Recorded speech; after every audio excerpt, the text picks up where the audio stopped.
Good evening.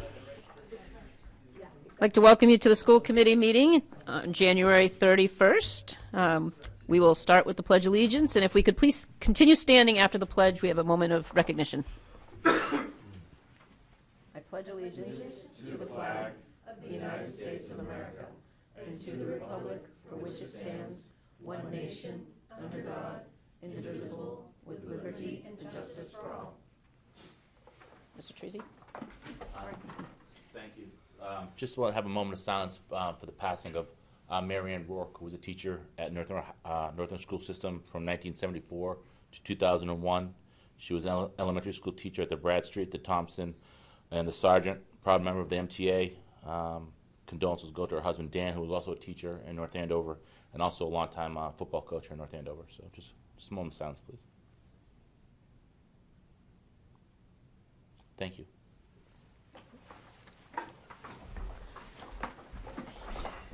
Thank you.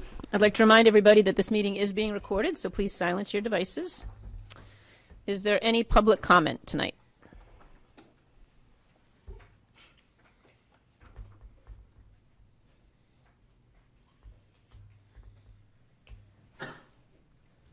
Hi, my name's Kim Reardon. I live at 62 Parker Street here in North Andover. I'm also a teacher and have been for 16 years.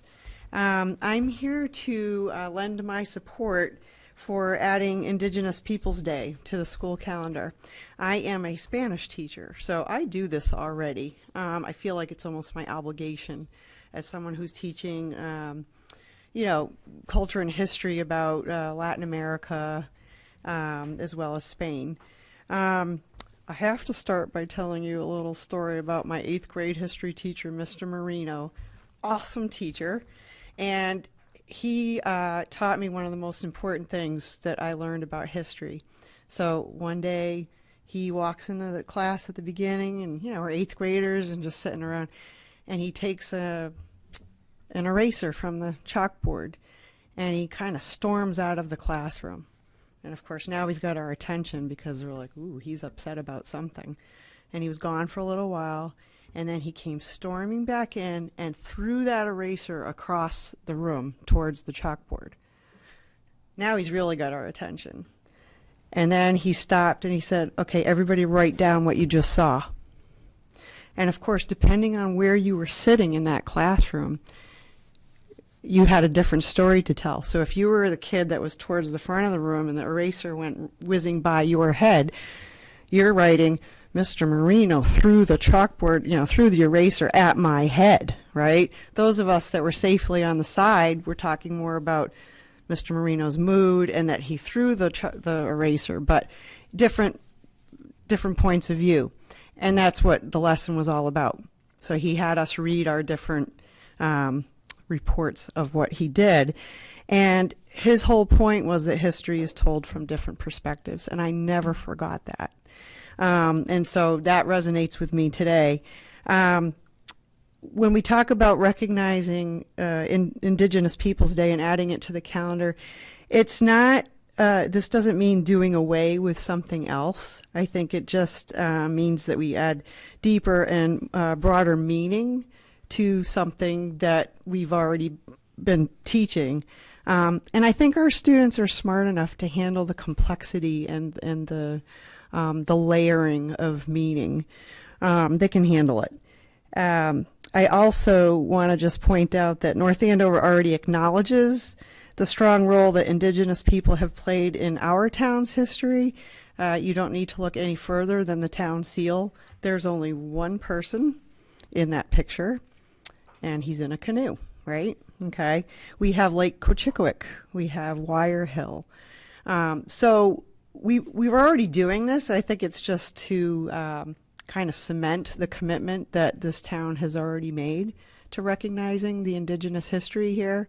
So I would just like to give a little push and say I fully support this, and I would love to see this Indigenous Peoples Day added officially to the school calendar. Thank you. Thank you, Kim. Is there any other public comment? Okay, seeing none, we'll welcome our students for their report.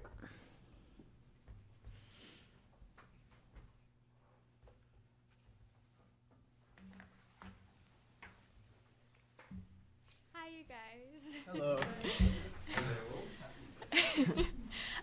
So for the first thing we wanted to talk about was Hairspray, which obviously just took place. Obviously the musical is one of the Drama Guild's biggest productions, just with sets and costumes, and I know that they'd been working really hard to get it done, especially since this year we did it so much earlier than normal. And I went on the Friday night show, and I have to say I think they did an amazing job. I wasn't personally involved in the musical. I did take photos as historian, but I think it was just really cool to see how it all came together. And now that Hairspray's over, we're kind of starting to transition into Drama Fest, which is our next production. That'll be happening a little bit into March. So we're always moving on, but I think if we just take a moment, like, Hairspray was truly amazing, and I think it was really good to try to pick a musical that we normally wouldn't do. So, yeah. Yeah, I went to the Thursday night show, and it just, like, blew me away. It was so good. Like, the cast, the crew, they all just did such a good job. The pit had a few previous graduated, like, old members who used to be in the pit when they were in high school who returned to perform, and it was just, like, really good. Also, on Friday night was, like, a perfect trifecta of events happening at the high school. There was Hairspray, for one, which we just talked about, and then Pizza Wars happened, which was an event run by the junior class.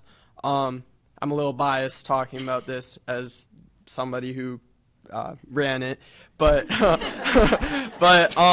a fundraiser for us where we basically reached out to all the pizza places in North Andover, as many as we could reasonably reach out to, and asked them to donate as many pizzas as they were willing to, and then we charged $5 for anyone to come in and have all-you-can-eat pizza, and then vote on which pizza place was their favorite. Baba's Pizza, which is new, just opened up, actually won, so we have to deliver their plaque congratulating them still. Where's Baba's? It's on 114. It just opened up. It's across from, there's like a dance studio. Yeah. Oh, CPA? Yeah. Down towards Yeah. Middleton? Yeah. There's Yeah. some controversy. I thought I saw on Twitter that Stachi's in one. Interesting. No, it was Baba's. Yeah, Baba's won. So they Yeah. knocked off Tripoli's. Yeah, Tripoli's has been the previous winner for like the last 2 or 3 years or so, but yeah, newcomer won. So, additionally on Friday night, there was the basketball game, which as always draws big crowds. The boys won 58-47. So it was kind of cool seeing all three of those events, kind of three separate like spheres of Nhs kind of coming together on one night. And then in kind of very recent news, I know that the Nhs Blood Drive was supposed to be on Wednesday, but due to the delay, it kind of messed up the scheduling, and so they haven't announced when the new date's going to be, but I assume it's going to be in the following weeks, just so there's still the people who are interested in doing it. We just have to probably do some additional signups at lunch to make sure that people are still available on whatever date they were hoping to do it. Mm-hmm. Going off of National Honor Society Blood Drive, the junior class also just had to finish their applications for National Honor Society for next year, so those were due Sunday night. A lot of students applied. I'm not exactly sure when we hear back, but yeah, that was another thing that went on this week. Additionally, tonight actually, boys ski team won 132-3 against Haverhill. So it was a big win by a big scale. And girls ski yesterday won 73-62 over Masco, who had beat them previously in the season. So that's a big win for them. And they also beat Manchester Essex 101-34. So both ski teams are going strong this season. And then I know that Model UN is currently in D.C. for one of their conferences, and I know that they left earlier today, and I think are still going to be there tomorrow as well. Mm-hmm. And then finally, looking forward, there's also the annual Hypnotist show coming up. That's always a big hit. I think it's February 12th is the date. So that's something to look forward to going on at the high school. Yeah. I think that's all we have. Yep. Thank you. Okay, now we'll look at our consent agenda and approve the minutes from the last two meetings. So this is us, Helen. So, Madam Chair, I would like to make motion to approve the minutes from the January 3rd, 2019 school committee meeting. Second. All right, motion by Ms. Mably, seconded by Ms. Picard. and I know you two gentlemen are abstaining. Present, yeah. Helen? Yes, sorry. That's okay. Yes, I. And I, so 3-0. And now for the minutes of January 17th. I'll move that we approve the minutes of January 17, 2019, as presented in the packet. Motion made by Mr. McDevitt, seconded by Mr. Trizzi.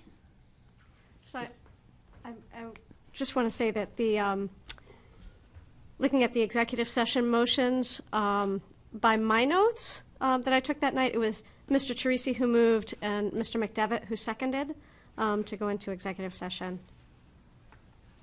Okay. I don't recall, but just your judgment. I'm just looking at what I wrote down. And this is probably my fault. I probably told Ms. Zagari wrong. she wouldn't have seen that. Probably That told her from memory and just looking at what the words on the page say. Okay.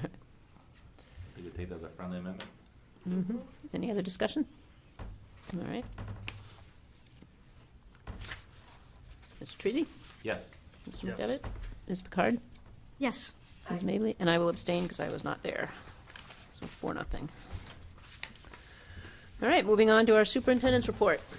Just a couple quick updates before we bring up Ms. Bozak to talk about the wonderful Health Expo taking place at the high school. I just want to say really a big thanks to our custodians, the bus drivers, crossing guards, staff out on duty for the last couple days. It's been cold, and they've done a tremendous job getting our schools prepared and open between the storm on the weekend and then the 1/2 inch of snow that turned out to be 3.5 the other day, and then the cold today. They really did a tremendous job getting the schools open and really important to our operation. So thank you to them. And one thing, I don't know if anyone mentioned, the robotics on Saturday was awesome. And we had a middle school team win an excellence award. So Mr. Motherway is pretty excited about the crop that's coming up to the high school. But I was at Hairspray, but robotics was packed as well. So I got a chance during intermission to go over there for a while. So congrats to those guys. So first up, we have our Director of Nursing across the district, Cheryl Bozak. Like flyers for the Health Expo as well as the floor plan, if you want to discuss those. And what is this, our third? So the second Health Expo that I've been involved in. Okay. The first one was in 2011, and we haven't had one since. And this came to be because Kathy Carrito is the Director of Cardiovascular Services at Lawrence General Hospital, and she met with Jeff Duchesne, our firefighter and EMS coordinator, and said they were interested in doing some community outreach, and did he have any contacts at the school. So I met with them, and I pulled in the 2 health teachers at the high school, the nurse at the middle school and the high school, and we had a meeting on how we could offer some collaboration with Lawrence General and their expertise with our students, our staff, and maybe the community. So we came up with a health fair. We met last October. We picked February because it's Heart Health Month. And they have 8 tables, and then we reached out to some of the vendors from 2011, and now we have 35 vendors coming, and we're invited all students, and that floor plan is going to be a sheet for the students, and if they get 10 boxes checked, they enter into a drawing of a basket full of North Andover gifts that we put together, and it's Tuesday from 10 to 1. The peer leaders decided that they would invite the senior center that they work with, Ashland Farms. So they're coming, and then Jeff said, well, let's invite all the senior facilities.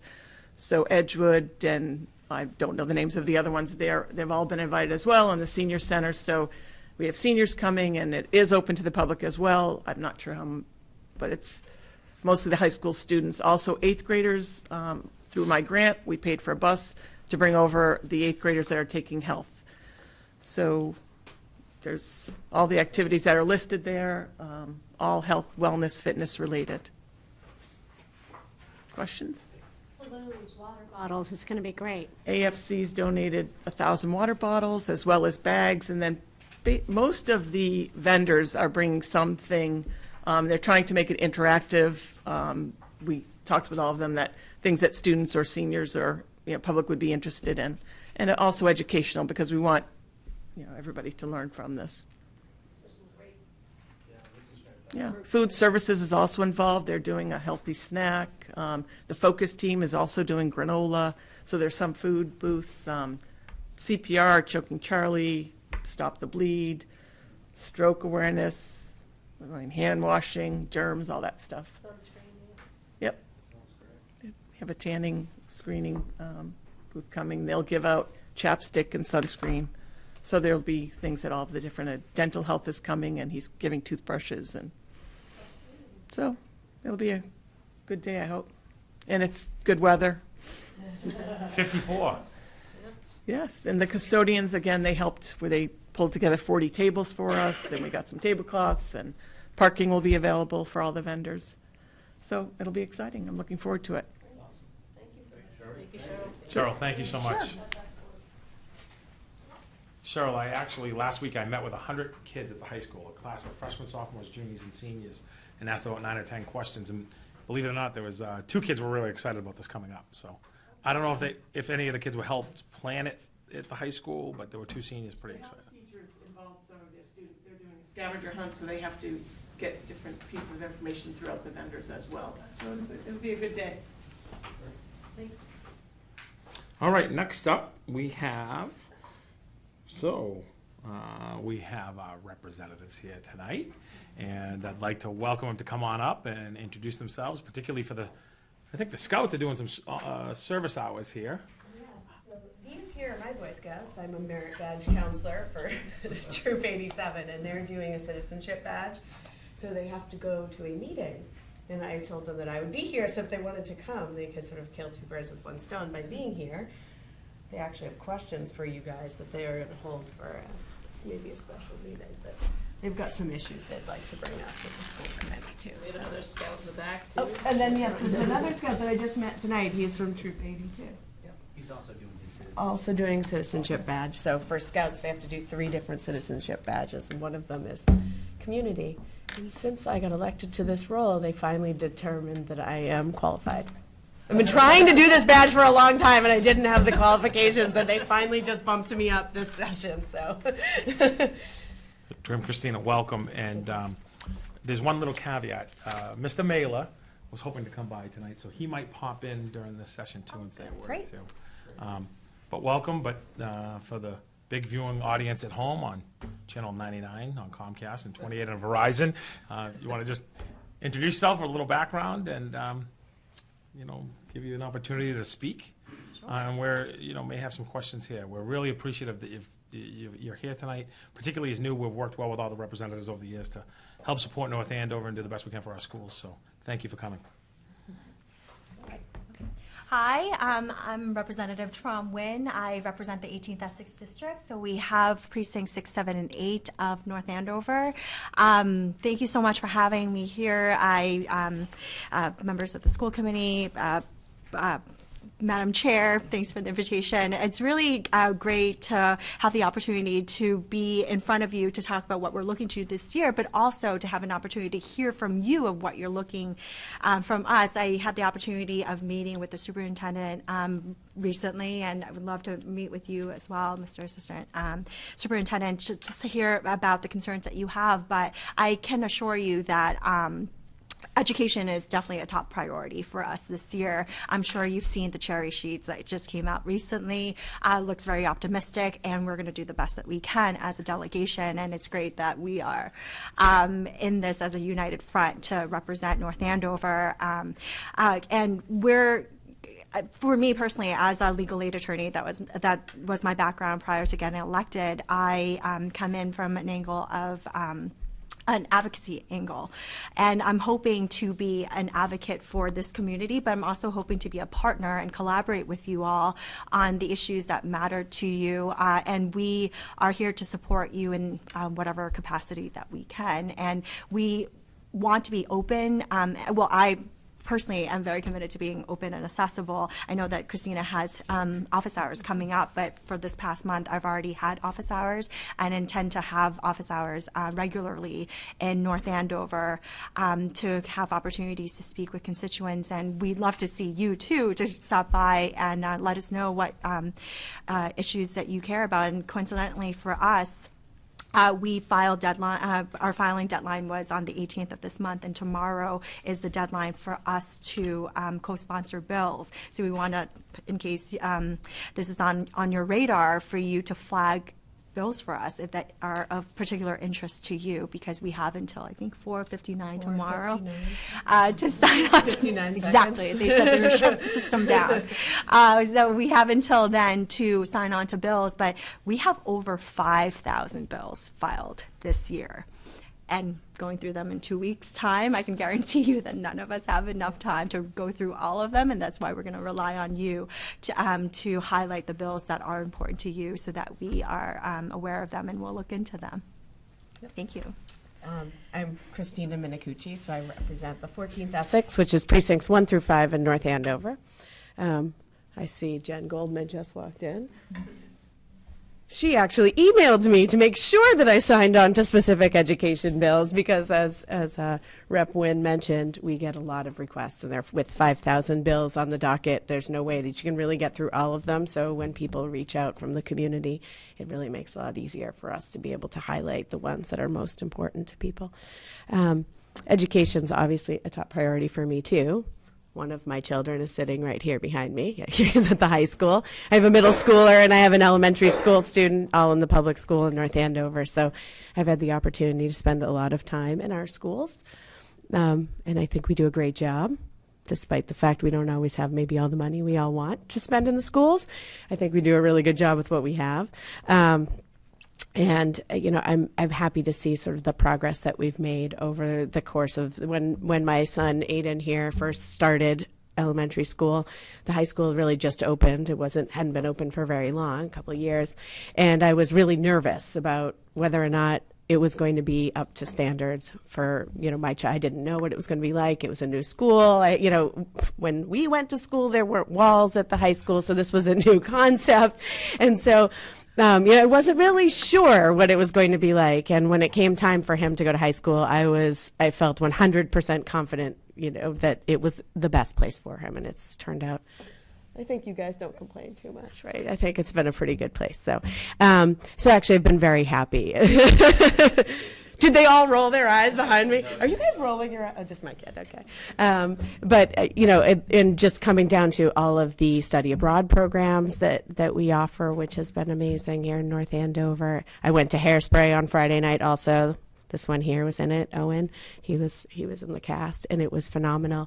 And I've been really excited to see how we've been able to continue to develop the arts and music, and not just be a place where people played sports like it was when we were younger. We have really developed a full curriculum for everybody. So, in any case, I don't want to keep talking. I want to hear more from you guys. So, but that's an overview. Well. Don't all jump at once. I know you all have a lot to say, so. I would just say last week, and now I have some questions, but last week, as you know, Governor Baker released his recommendations for the FY20 state budget, and also a separate act to promote equity in education, excellence in education. House 70 was filed at the same time. So it implements many of the recommendations of the Foundation Budget Review Committee, and the plan is, it sounds like, over the next 6-7 years, to actually do this so it's more equitable. So based on the information released, North Andover will see an increase in funding of 1.1% or $95,920. And I wanted to say, because...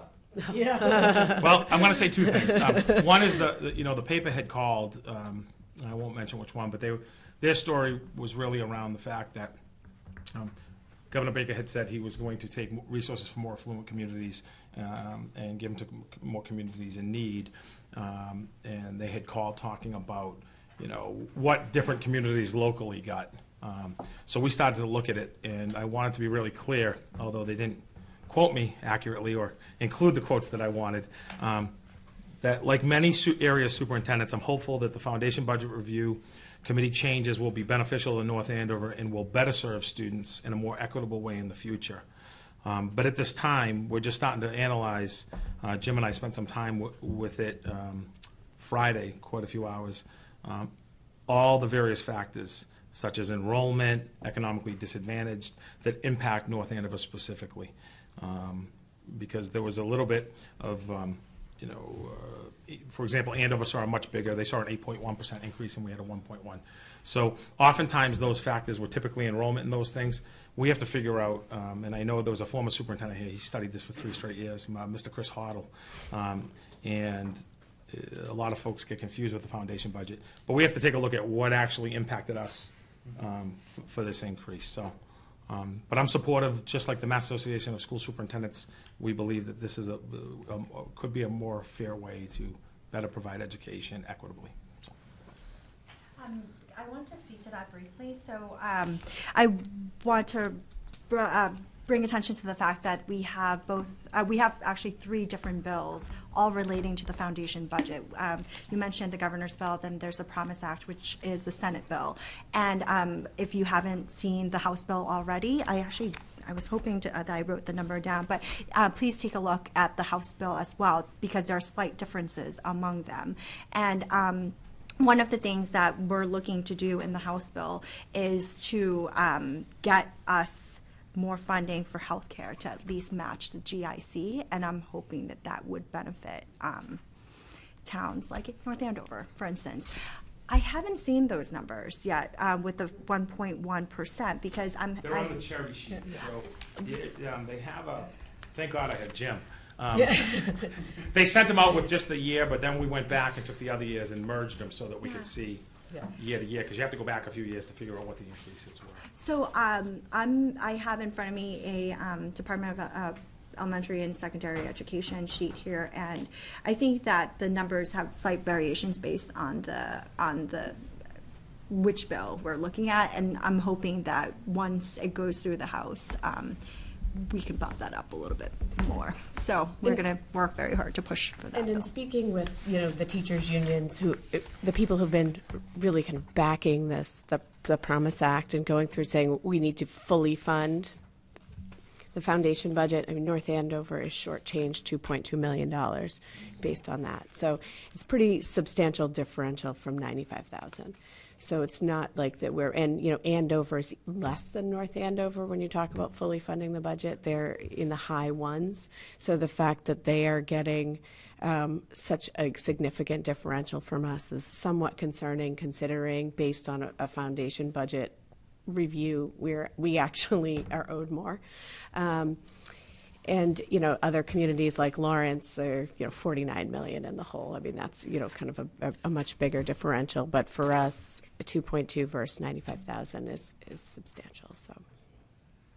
And I only mentioned it because I stand with the area superintendents, including Andover. Right. So I wasn't bringing up Andover. I was just making people aware that the press had pointed that out, and there's a lot of factors that go into it.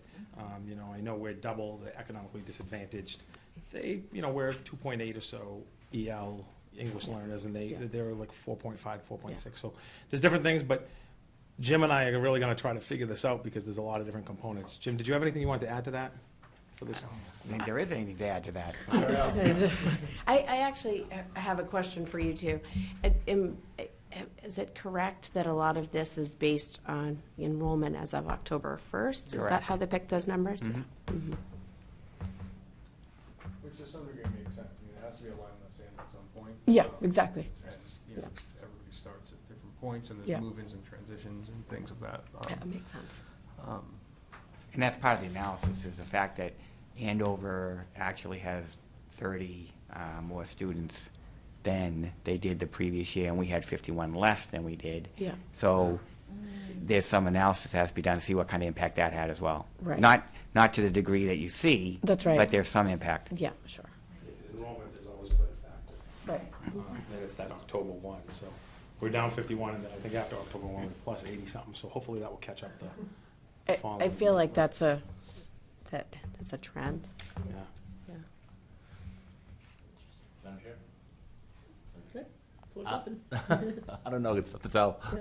First of all, congratulations to both of you and welcome. I'm very excited that both of you are representing North Andover, especially you, Christina, because I've known you for a long time and I know your dedication to the school system. I know your just involvement in so many different activities in town and obviously your previous role as my vice chair on the school building committee. So I think you were going to be a great asset for us up there at the State House.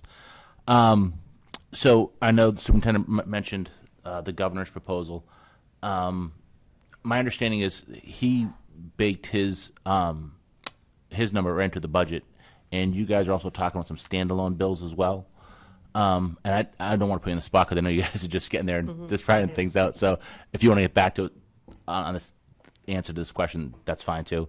But do you see that? Do you see that really happening before April? When you guys take your budget in less than 3 months, do you see it happening where you guys could pass a bill that does a standalone education bill that tackles all those things and has a revenue source to it and everything in that short period of time, or do you think you're just gonna push forward with this proposal that the governor has on the table?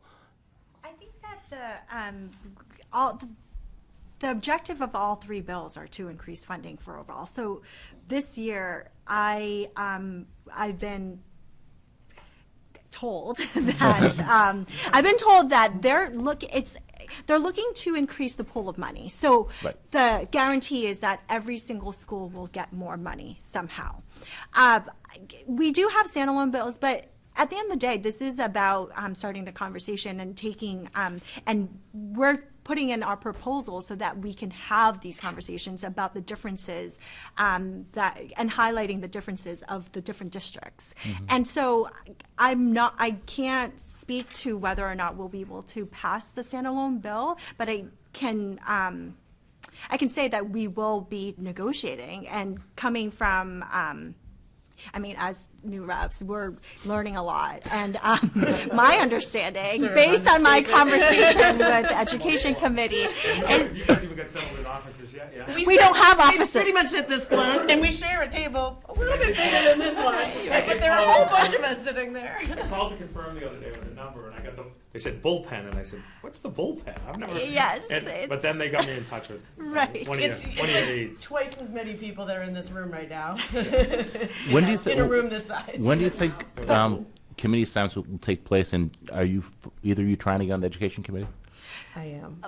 Yeah. So they mentioned that it could possibly be late February or early March. And Before committee assignments? Yes. Yeah. Well. yeah, so it's pretty late this year because of all the changes at the State House. They have to determine leadership first before they determine which committee we get assigned to. And so based on your question of whether or not we can get this done by March, considering the Education Committee will not be formed until March, it might be a little hard. Yes, and so like I said, it's a conversation starter and not that it will pass by March. Well, when the April. governor's budget's filed, that's the first marker that's laid down, obviously, and I think, as Superintendent mentioned, the number that he put forth for North Andover is an increase.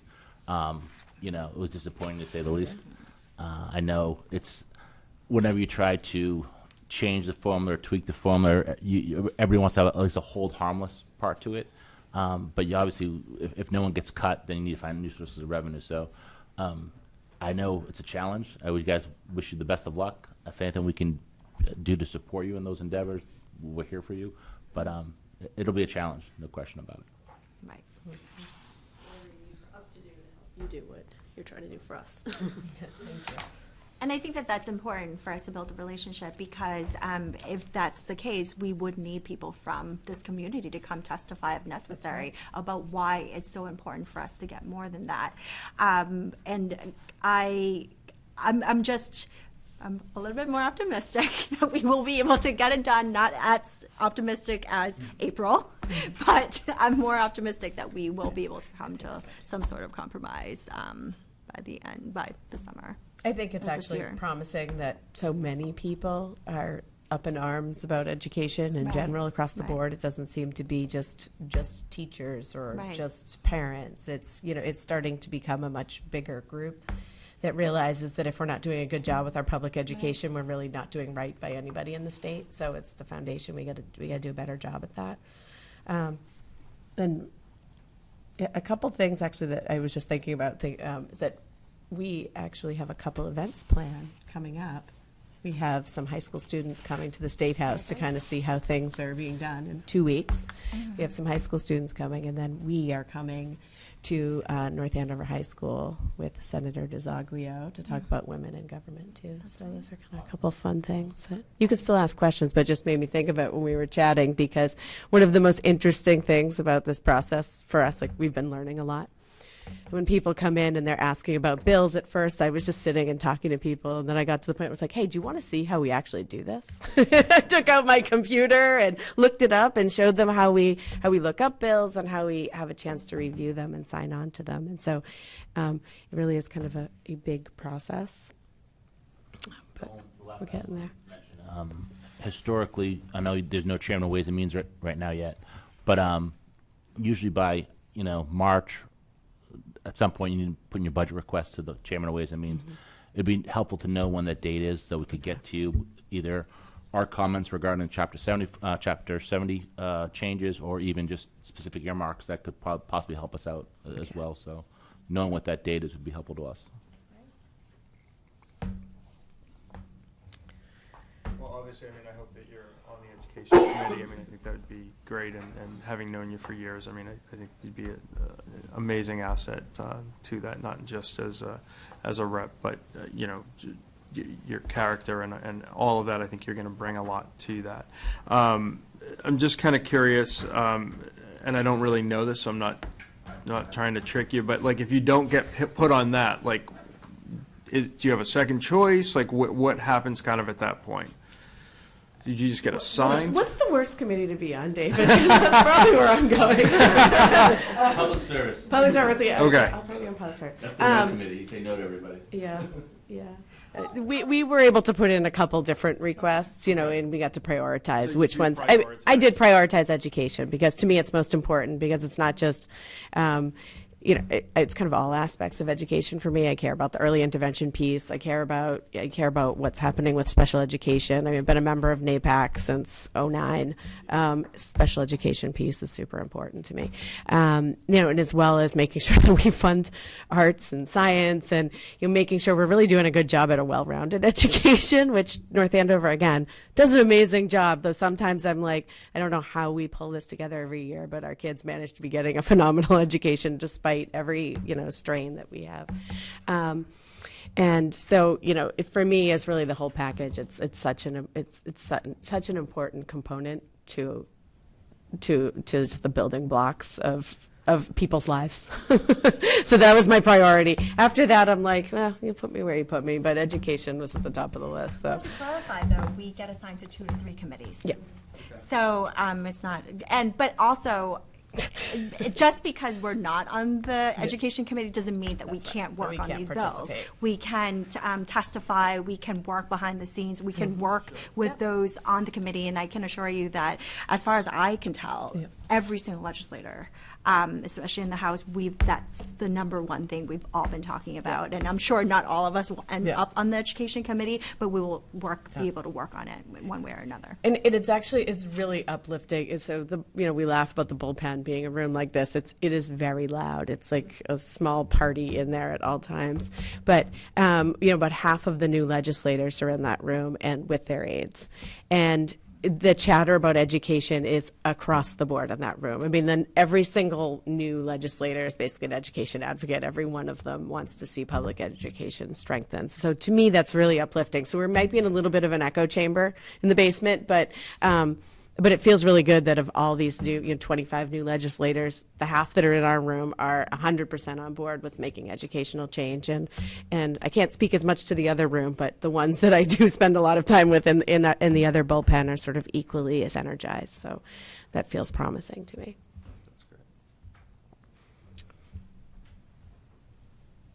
What are the other issues, I'm going to piggyback on Andrew's question, that you would like to tackle right away if you could, or what else is important to you after education? So, I mean, the priorities that I have now are the priorities that I saw during the campaign, and I heard a lot about concerns about the environment, making sure that we're addressing the opioid crisis, making sure that we address what happened to our communities with the gas crisis, keeping utility companies accountable and making sure that this doesn't happen again anywhere else in the Commonwealth. And in fact, 3 of the 20-something plus bills that I filed were on that issue alone, because I think that we need to put regulations back into utility companies and making sure that municipalities actually have more oversight. And so that's a big concentration of mine. But also, we saw how great the first responders were in the crisis, and I'm very thankful for the great work that they did. And of course, we're going to have to fund public safety and make sure that that funding goes back here. But infrastructure is a very big deal. So we have Chapter 70, but we also have Chapter 90, and making sure we're bringing back enough money for Chapter 90 and many other bills that we're going through now. One of the ones I'm really excited about is to make sure that in terms of the opioid crisis, is to make sure that we're working on prevention programs, whether it's at the middle school level or the high school level, and giving enough resources for students. And I'm very excited to get working on those. So, well, I guess for me, I have a really interesting district because roughly 50% of the district is North Andover, and the other 50% is Lawrence, Methuen, and Haverhill.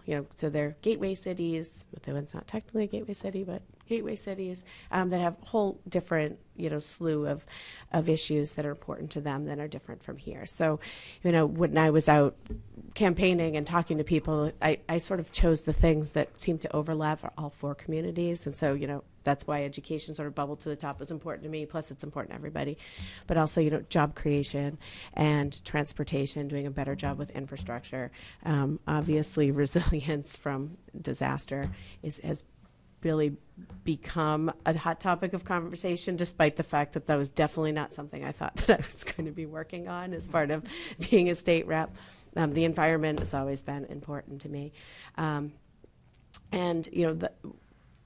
I worked for many, this is, maybe sort of in line with education, but for many years I worked as a rape crisis hotline advocate, and I also worked as doing intervention and education in schools, specifically training peer educators, training high school students, and doing sort of this, what the Healthy Youth Bill is sort of out to do, which is to teach consent in schools and to teach factually accurate sexual education. So sex ed, but factually accurate and medically correct. And so that was something that I was doing in the 90s, and we still don't do it. It's still not legislated. We can still do whatever we want. And to me, that's concerning that we're not doing that. So that is a high priority for me, which is not necessarily something that's popular with everybody, but it's something that's really important to me. And I saw the difference that it made in communities where I taught, and it did make a difference, and it does make a difference in changing culture, which is important across the board, as you see always coming out in the news. Me Too movement, everything that's gone on, all of that stems back to doing a good job educating from a younger age. So I know what's important to the boys sitting behind me is removing vapes from students. So that is also sort of goes along with education and and making sure that we are helping to stop sort of the next cigarette boom from starting. So that's also important to me too. So thanks. Thank you both so much. You've been so visible in the community throughout the campaign and since you've been in office, and it's terrific that you're here tonight. And I trust that you'll let us know when you need our support, when you need folks to step up. And I may come to your office hours and hang out and hear what people are talking about and see how it relates to what we're doing here at the local level. So thank you. Where are those office hours? So I had mine at the library, but I'm open to moving around. So I don't have a district office here because I have 4 towns. Yes. And so I move from town to town. We're open to suggestions. I want to be where the people are. So I started with the library. I'm going to set up one at the senior center, hoping to connect with the VSO and try to work with veterans. So as I mentioned earlier, as a legal aid attorney, I did a lot of work with seniors, veterans, people with disability, and victims of domestic violence. So that's where we share that background. And so so as someone who did that type of advocacy and one-on-one triaging, that's what I'm looking to do now, to be a liaison, whether it's to take, even if I can't help that person, I want to be able to direct them to the right resources. And we will keep updated with that. So please follow. I'm very active on Twitter and other social media sources. And so we post it. Yes. And so we. She takes care of it for me. She just retweets what I tweet. She can just tag me. But we will post all that on there. And also, we plan on putting out press releases because it's going to be once a month. That's useful. Changing locations. Yeah. For me, it'll be this. I'm floating around. I most recently was also at the library, but I do have a district office at City Hall in Lawrence. They're so kind as to lend us an office. I think they just like having us around. But my legislative aide is there on Mondays, so she actually is there all day on Mondays. So you can stop in City Hall, Lawrence, anytime on Monday, and she'll be there. And then I'll have floating office hours in the other parts of the district, the other 3 communities. But you could always go there. She loves visitors. Because it's a very dreary office, by the way. Sorry, Mr. Mayor. Yeah. I want to add that, I mean, you've seen Christina and myself everywhere, and we want to be there, but we can't if you don't tell us. Yeah. So if you have any events that you want to invite us to, definitely reach out to us. So I'm very lucky that I have not only my legislative aide, who's at the State House most of the time, helping me with research, but I also have an in-district director. And so if I can't personally make it, she usually goes in my place, but we want to make sure that we have representation here. Thanks. And I have one more. Oh, yeah. Oh, yeah. So, at least as equally important as Chapter 70 funding is circuit breaker funding. Yes. Exactly. Because Chapter 70 is part of the cherry sheet, goes to the town, and there's no guarantee of how much of that goes to schools, whereas circuit breaker comes directly to us. It probably would mean a couple $100,000 a year if it was fully funded at 75%. Have you guys been talking about that at all? Yes, that's definitely on our radar. And I know there's a meeting next week about it, yes, actually. Exactly. So we'll be going there to see where they're standing on. We haven't even seen any numbers yet, but yes, that's certainly something that we're keeping in mind, and we will report back on that for sure. That's another thing that North Andover does really well, by the way, is making sure that our special ed is backfilled, and so to keep us out of trouble. So thank you, Mr. Mealy, for your assistance, because we know you're the spreadsheet man. I had one last thing to say for Ms. Picard. Kim's still here. But I just wanted to say that I would like to also speak out in support of their proposal. I do think that it's really important that we make sure that we educate students on all sides of history. I was a Latin American studies major in college, so this was, so I have seen the many sides of Latin American history and colonization, and I actually think it's really important to bring a little bit of that in too. And I don't think it's a huge, it necessarily has to be a huge change or a huge investment of money, but just making sure that we do see the different sides and make sure that we make it a broader day, broader event. Thank you both. And I want to thank both Thanks for of you. coming. Just a few days in office, both of you guys quickly reached out to me before I could reach out to you and scheduled some time, and both of you spent over an hour and 20 minutes, and I appreciate it. We appreciate it.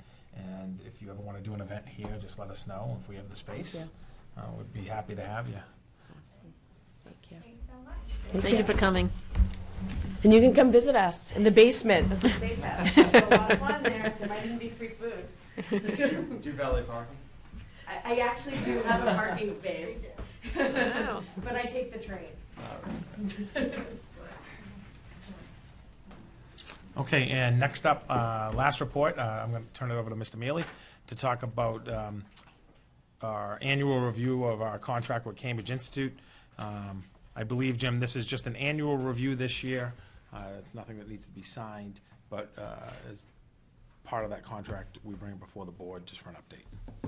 Right. So the original contract term was until this past June 2018, and now we are on annual renewals if we so desire. 90 days prior to the June date. We would have to notify them if we're going to continue or not, and it's our decision. As Gilly mentioned, I think at either the last meeting or meeting before that, we do not currently have students this year. It's not unique to the Cambridge Institute. We're seeing that with all the other organizations involved in this endeavor. So we're going to be continuing to talk about whether or not to continue with them or if there might be better options. Right now it doesn't look like there are any better options, but we'll be continuing to talk about that over the next few weeks and making a decision. And correct me if I'm wrong, but we're not prohibited from having another placement. Well, Or there's are we? some. This is exclusive. It is, okay. One of the things that I think is really important, and I don't have all the visa information. I don't know if you guys are familiar with all the visa rules. I have a cheat sheet that an attorney did for me about 5 years ago.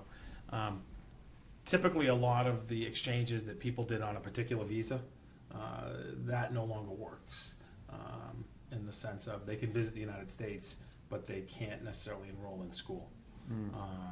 I want to say is it the J or the I? It's one of them. So a lot of organizations have run into trouble with that, and that's where schools started to do this component. But what other districts are reporting is even some that had a robust program for a few years, the numbers are way down if they have any at all this year. Is that visa change on the U.S. side or on the China side, or both? I can't speak to why specifically we haven't had students from Asia coming. But even places like Milford and a few other communities that we went to China with who had long-standing programs, I'm not sure. I'm not aware of a change. I'm not sure if there's more red tape or changes. I'm not aware of that, but we haven't had them, and other districts haven't had them coming. So, but we could certainly let you know about the other component. In the old days, there used to be things like Rotary and those types of things, and those visas don't necessarily make it possible anymore under that particular visa, and that used to work. But there were some changes along that line too. And Cindy Parent's our resident expert. I thought for some reason we were exclusive for the first couple of years of the contract, and then we were not exclusive. No, Could be. Oh, it's all in. Okay. All right. So you'll come back to us with what you. With the recommendation. Okay. Yeah. All right. Anything else? On your end? It looks like the chair's report. Yep. All right. Before I start what I have in the chair's report, I was just going to say, if you guys have any questions, we're open to. The exclusivity of the contract covers just the areas that they represent. I don't So know. just China, not, Correct. say, Germany or Correct. Japan or, do we know? I could check. I believe it was exclusive. It was mostly with China, but I could have Jim check it out with Miss Egan, who reviews it annually for us. My recollection was that we could still accept students like through Rotary and other groups that we had already been using in town. They did have some of those exceptions. Yep, they had a couple of those Yep. exceptions, and in fact, I think we had one through the Rotary. Was it Luigi? Remember Luigi? He spoke at graduation. So. So as I was saying, before we get to the, before I get to the review of our next meeting dates, I'd like to ask the scouts if you have any questions. So you don't have to sit through the whole meeting to to ask them if you want. Or maybe they have to sit through. No. You need to come up, Abe. Yeah. Yeah, sure. You don't have to, but you can. Folks at home will believe they hear your great question. Yeah. I know my mom talked about this a little bit before, but are you taking any steps towards stopping vaping more in the high school and middle school level? Because I know a lot of people think that it's only in the high school, but it's starting to start more in the middle school, and I think it's a issue that's becoming more pressing as the years go on. I don't know if you guys are taking any steps towards that yet, or just. Yeah, so we had talked when I met with 100 kids the other day. I love their candor and their honesty, and I brought the topic up because they didn't.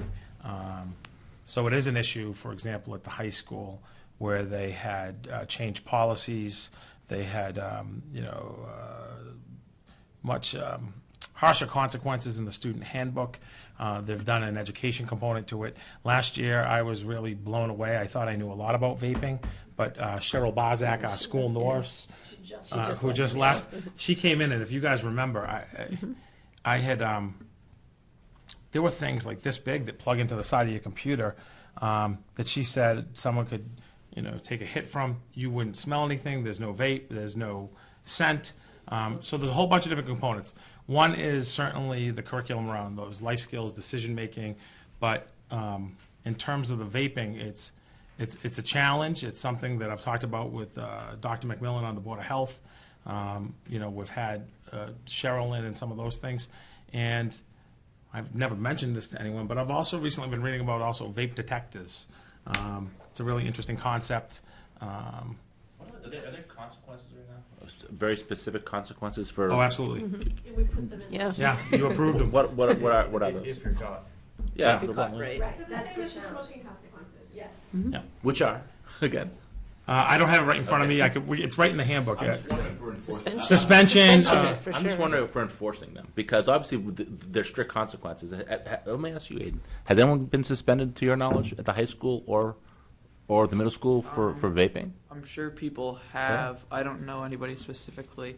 I'm not really in with all the news. Yeah, but I'm sure people have been suspended and or expelled for doing things along those lines. Yeah.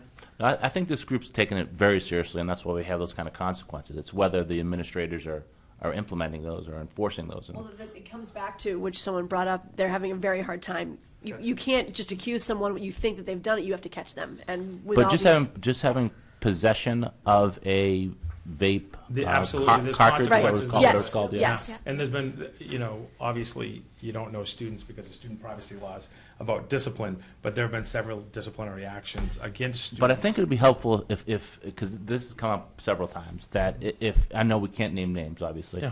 but having a list of number of suspensions, days of suspension, or whatever the consequences that are being enforced, I think the public should know we are taking it seriously because it constantly comes up after we address it.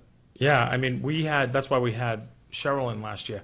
I would say this much. I think the challenge is not only education and prevention, but, there's a school committee member here. For example, Mr. McDevitt one day, he texted me, and he said, someone had just walked by myself and the high school principal at an event and must have done like a jewel. He only could tell because of the action to the mouth, but it was walking right by us, and neither one of us noticed the thing. And a former vice principal at a high school that knew every trick in the book.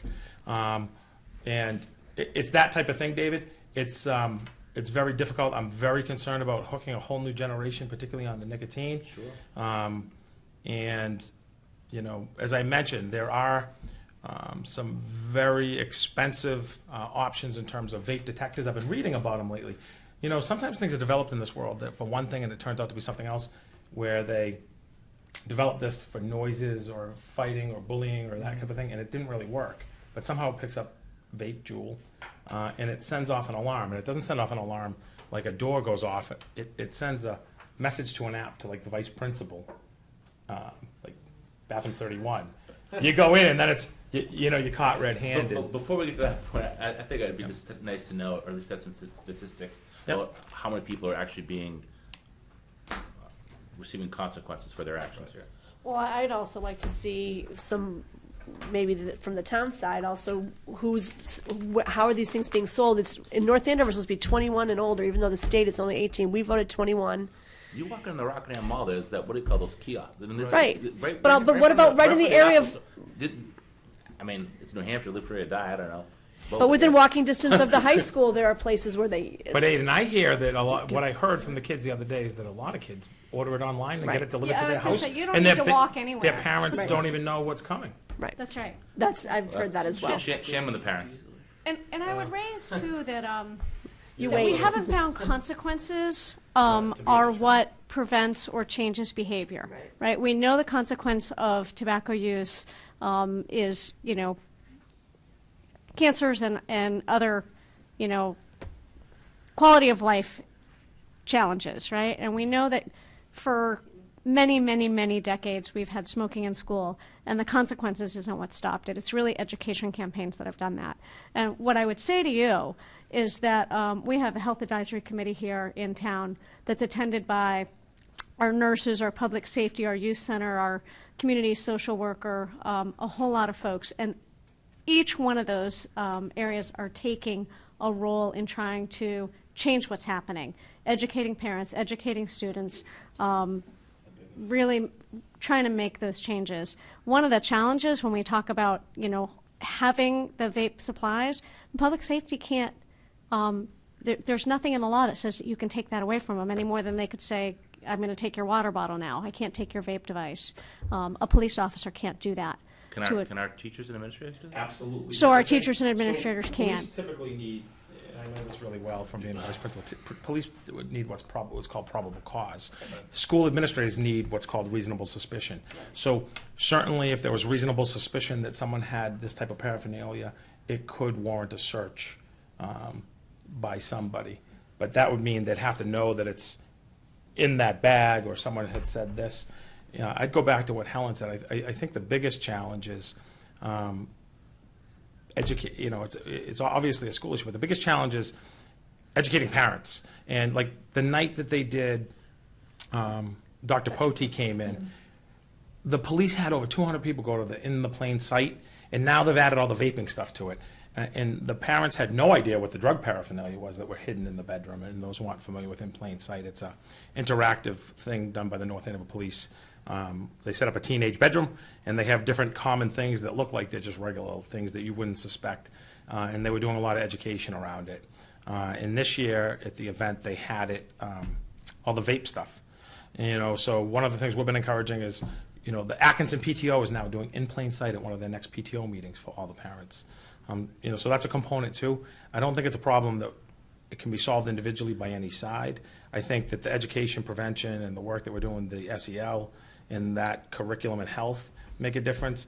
But it's certainly a challenge anywhere to catch someone who's actually doing it.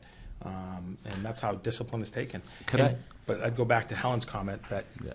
And I would also congratulate you, because one of the things that we know is that positive peer pressure to not make this a cool thing is really what's going to change behaviors. So, you speaking up at public meetings, you speaking up when you're in the bathroom and saying, knock it off, you speaking up to other people and saying, that's not something we need to be doing, is going to make a big impact on your peers. I was wondering, can I ask one more question? I don't want to take up any more of your time. I know a few of you have kids in the district, who go to these schools. How many of them feel that they could talk about that to an actual resource officer or something? Because I feel that a lot of the people who have either seen it or stuff don't feel like they can talk to anybody about it, even though the school says it a bunch of times for various reasons. I don't know if you see any truth behind that or not. They don't feel like they can talk to people because they're not invited to, or they're intimidated, or how do you... No, I was asking if you had have said that. Yeah. That's a great question. Yeah. That's a really good question, actually. I mean, I can tell you I have a fifth grader, a seventh grader, and a freshman. And my fifth grader and my seventh grader, I think, probably would feel a little bit more open about saying, hey, I saw this and this was happening, and, I don't think it's right.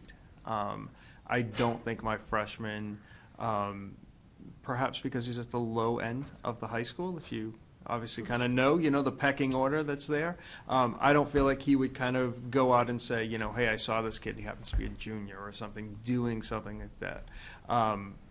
Whether or not he will in another year or two, perhaps. But I honestly, I don't think he would. But I think there are kids who would.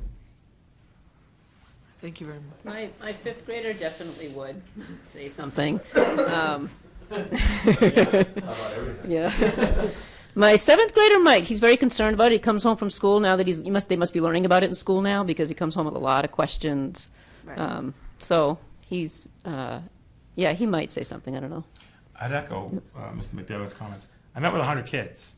They didn't bring it up, so I brought it up because it was on my list. And a couple of the kids were really surprised, well, why are you talking about this? And the freshmen, only one kid spoke out of the freshman group.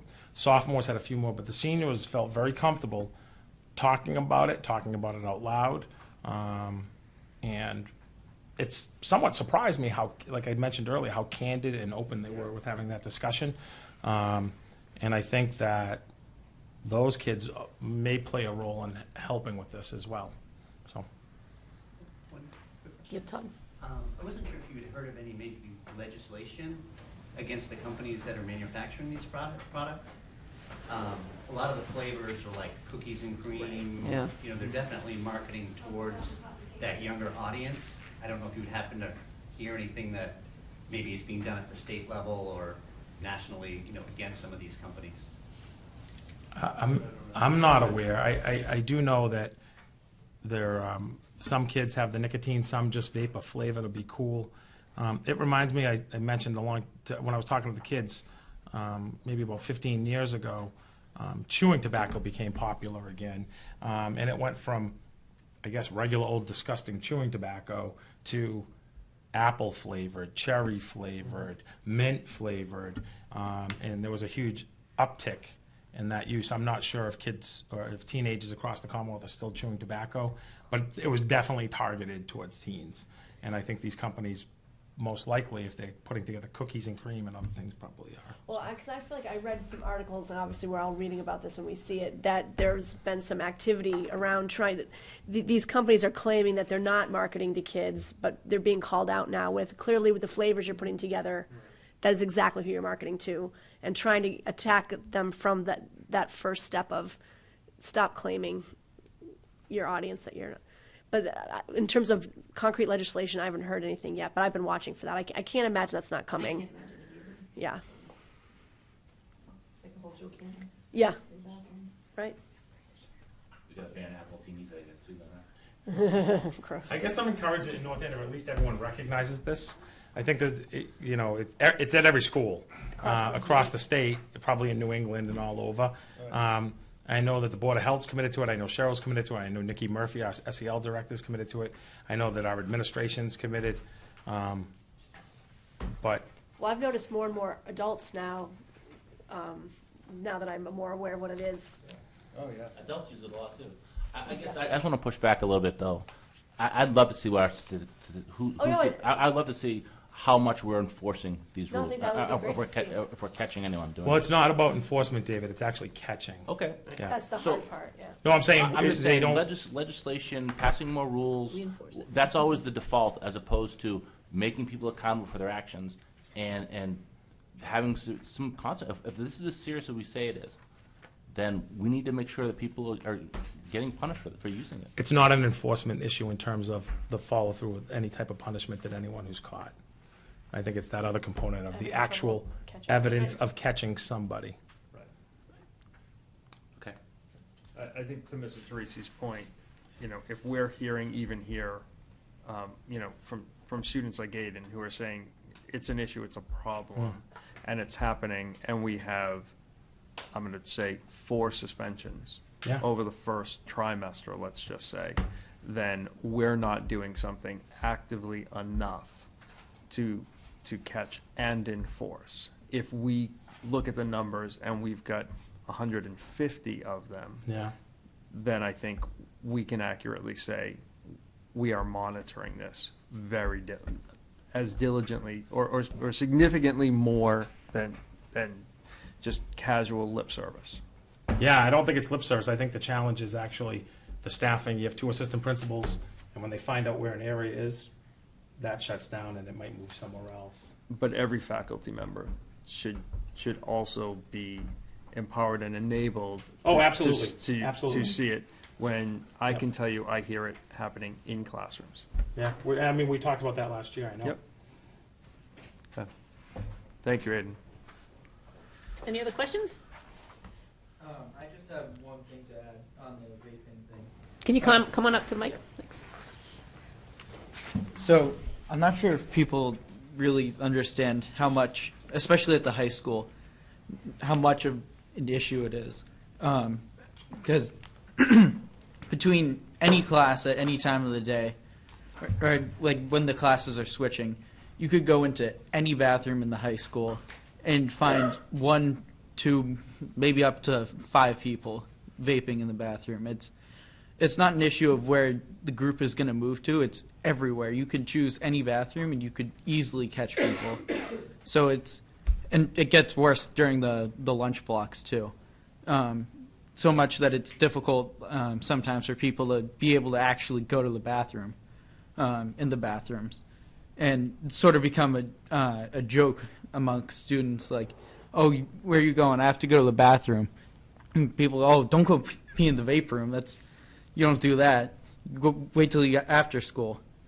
So I just wanted to make sure everyone knew that it's not a issue of if you can find where people are doing it. It's just a matter of sending someone in to check. Because I've never seen or even heard of anyone getting caught for vaping, even though it's everywhere. Might be an opportunity to have you folks, if you had some ideas around what may work as the ones who actually use those restrooms, and have Ms. Bozak, have Mr. Jackson in, and I'd say even Mr. Gonsalves, because it's a challenge with him. And I know last year, we had a whole meeting on this last year. Yep.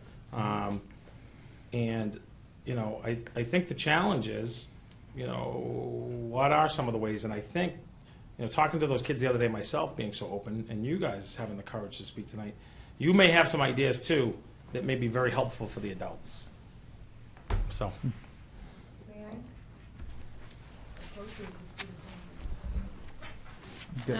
We're just going to reserve this for the scouts so that they can leave. Any other questions from the scouts? Yes.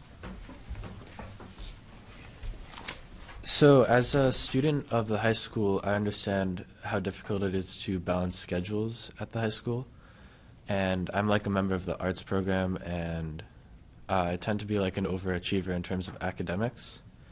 And there's like required gym credits for the high school.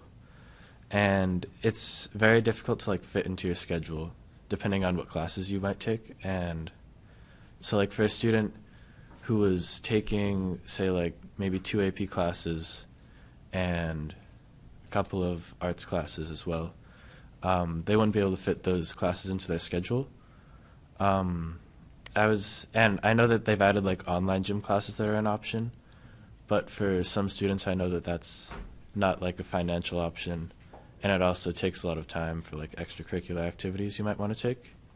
So I was wondering if there may be an alternative solution to that.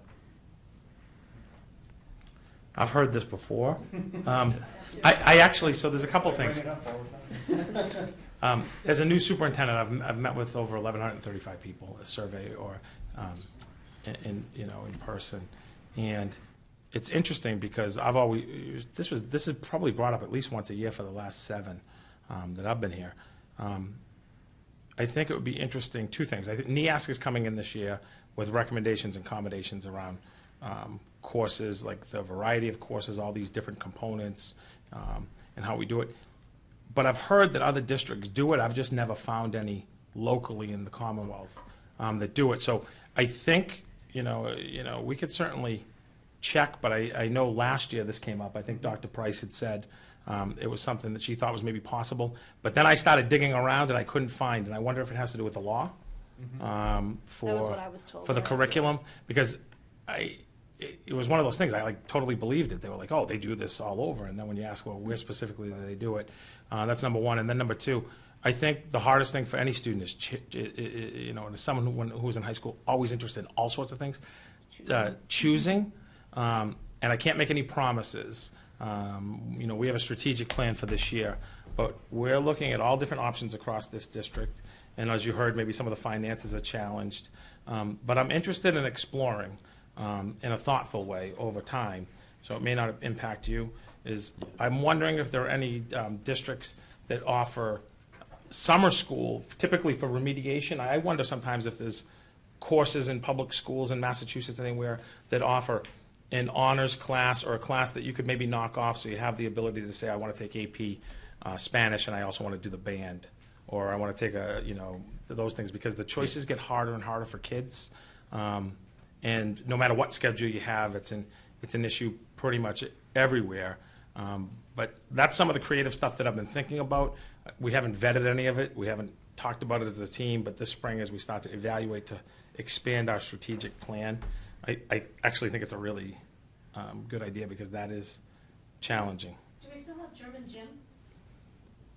I'm not familiar with German gym. I had heard of it, but I'm not sure it's an offering anymore. So German gym used to be a course where you could get a credit for German and you could get a credit for PE.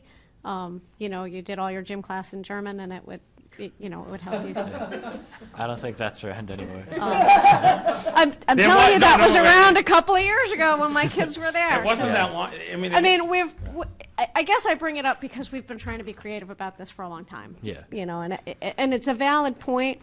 And I've heard Mr. Nugent say too, you know, like maybe gym is the best thing you can do, especially if you're, you know, really got a ton of pressures on you from your AP classes and your extracurriculars and all the stuff that you're trying to win at, that maybe you should climb a rock wall. You know, maybe that's actually a release that would be helpful, but it is a challenge for sure.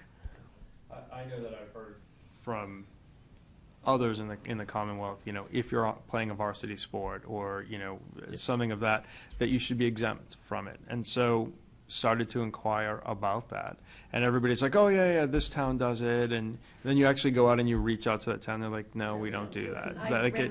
So I've run into that as well. I mean, it is a state law and a state requirement in terms of where we are from a required PE perspective. So I mean, I think we've all kind of heard the same things and been asking those questions, and I know some students who you know, because of when classes are offered, it's very difficult to kind of fit those gym classes in. And I know some that have taken them, I think, in the summer or at other points. And, you know, I think they've paid a little bit of money in order to get those credits kind of added into their transcript there. But it is something, and I think, you know, it's clearly coming up more and more. And I think we are offering more and more classes from an academic perspective that are enticing students. So it could be something we need to address sooner rather than later. And it may be the perfect opportunity for you to talk to our legislators who want to get on the education committee about, you know, filing a bill. Right. Yeah. Thank you. Awesome. Good. Thank you. Just another thing to that point. As a person who does the band and I do the chorus, and that takes up 2 to 3 blocks of your schedule a day, which is quite a large amount.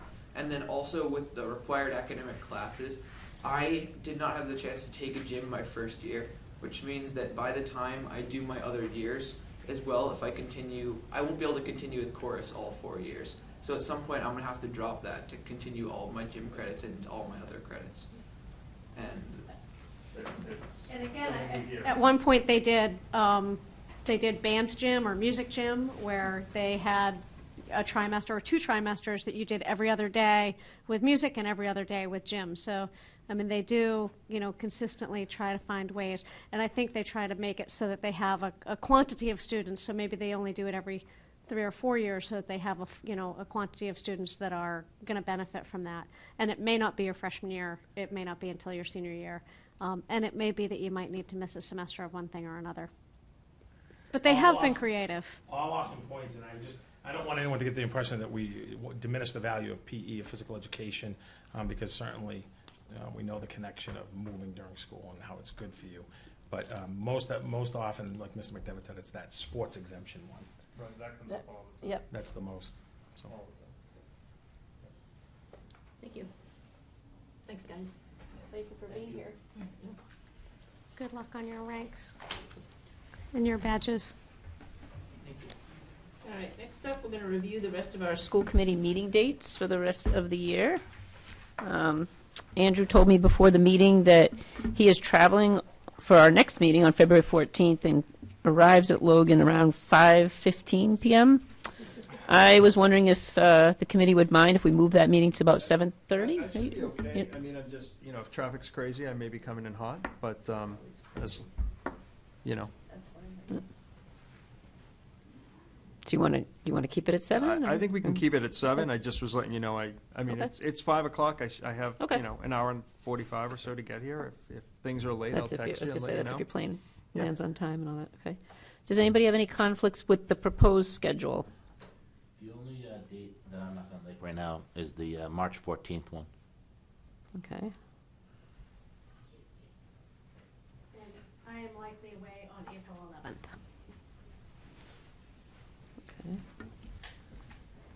have no conflicts. So I have no conflicts with the ones presented. If we were to move that March 14th, I could not make the prior week because I'm away on the 7th. So we could either meet 2 weeks in a row, the 21st and 28th, or we could leave it as is. Well, I've always thought that, the dates are what they are, and sometimes we have to miss meetings. I would just ask if you can't move it, then maybe, some of our agendas are more packed than other agendas, that maybe, and same with the 11th, if we can't move the one that Helen can't make, then we just, we're not passing the budget, we know that, we're doing that today, but that would be my only request, if you can't reschedule it, so. And I think in the past, we've tried to put anything in there that may be, quote-unquote, debatable, Right. and move that if it made sense to do that. I mean, certainly if there's a timing issue for, I know, like hiring a teaching assistant or something like that, that's an impact to students. We haven't held those. But if it's, I don't know, a field trip or something, I think we could. Okay. I mean, I could do the 21st and 20th if you wanted to do that instead. I mean, I'd appreciate that, but if that's not doable, that's fine too. I mean, if you want to Doesn't matter to me, I'm fine with it. Yeah, doesn't really. Let's make sure I'm not. So, I mean, it's not like days of school that we have to have a certain amount of money, because Right. then if we Right. move Helen's one, then we'd have, Yeah, we couldn't do 3 weeks. we'd have 3 in a row. no, and that's too much. That's. don't Yeah, think I like there's you guys time in between enough, to but- do. There's no David on this one, one on that one. Oh, okay. And March 7th is not an option for me, so we were just wondering if we should move them around or keep them as is. I think we've got a meeting in between, so for any business that Right. is critical for a vote, I think we've got time for that. I mean, if you guys were back to back, I think I'd be more in favor of trying to move that, but, Could we, I don't know if we have a bunch, but, because Helen can't make the 11th, you said, Helen, right? Correct. Right. Could we just do, instead, maybe March 21st and April 4th instead? So we can get rid of March 14th and get rid of April 11th? I'll be leaving on the 4th. So you can't do the So we 4th can't do either. the 4th either, okay. Sorry, So so- that won't, Strike that idea. that wouldn't help me, but I Okay. mean, if it helps you guys, it doesn't matter which one I No, would. I can do the 11th right now. Yeah, all right, so we'll leave the 11th then. All right. okay. Okay. So what are we proposing? As To is. leave it as is. Okay. Snooze you lose. So we'll remove the tentative from the Yep. website. Perfect. All right, next up is Superintendent. Did you mention this last time or 2 weeks ago? I wasn't here last time, so I don't know if you mentioned it. The advisory committee? No, we didn't. Okay, In We passing. waited for you, okay. Madam Chair. We waited for you to Yep. come back. Okay, so the superintendent is proposing that the school committee create, or is it It would be a superintendent's committee, yeah, advisory committee, with a school committee appointment to it, to look at the fundraising by the various groups in town and to keep it consistent. Is that Yeah. right? Look at our I know we've looked at policies before. Schools. Yeah, Groups in town. Right, school-related groups. yeah. Right. So what we'd like to just look at it every couple of years. We do look at this stuff, and what brought it up is Andover recently did it. In terms of, we had made some changes to our policy around fundraising and crowdsourcing. Was it about a year and a half ago? That was last year. spring. Last spring. What I would say is I don't think that policies necessarily always keep up with the technology and the way people fundraise. And I'd like to have a group be able to look at it to make some suggestions, so then we could possibly come to a policy vote in terms of, how do we raise money? I know, for example, I was reading about Andover the other day, and I think it's the same as, instead of going door to door to sell a calendar like the old days where you get something, now you could send out 15 email addresses as part of a team. So really just a team or an activity. Let's look at, how are these policies, in line? How are some of the other components, like there sometimes is confusion around what's a private group outside of the schools, such as Friends of North Andover badminton, or what is a booster club and involvement. And over the years, we've cleaned that up over time, but I think it's just time to revisit it because, you know, different things and different fundraising things pop up. And I want to make sure that if any of our teams, activities, anywhere in the district is raising money, that it's going through the appropriate activity accounts and those types of things. And we believe that to be true, but it's sometimes good to take stock in what is happening. So, And definitely, you know, the accountability of those funds. I mean, it's really what you mentioned there, but, you know, I know that there's some large sums of money that are donated, and, you know, really, where is that going, and how is that being spent on the kids? Right. yeah, that's what's most important. I mean, I know Andover figured out they had scores of volunteer coaches that were being paid outside of the school, that kind of thing. And I know that we had cleaned up that policy years ago to come through the school committee, but I want to make sure, you know, if we had any of that happening, that it's Right. done through the proper channels. And, you know, I think that, you know, that advisory committee could certainly, you know, on the school end, I think Mr. Mealy's a perfect match to do so. I know town. Just voluntold. I know town council is. There may be some. And what I was thinking is, you know, if Jim could co-chair with someone on the school committee, possibly, then you guys could get together and figure out what would be the best group of folks to get together to look at all this.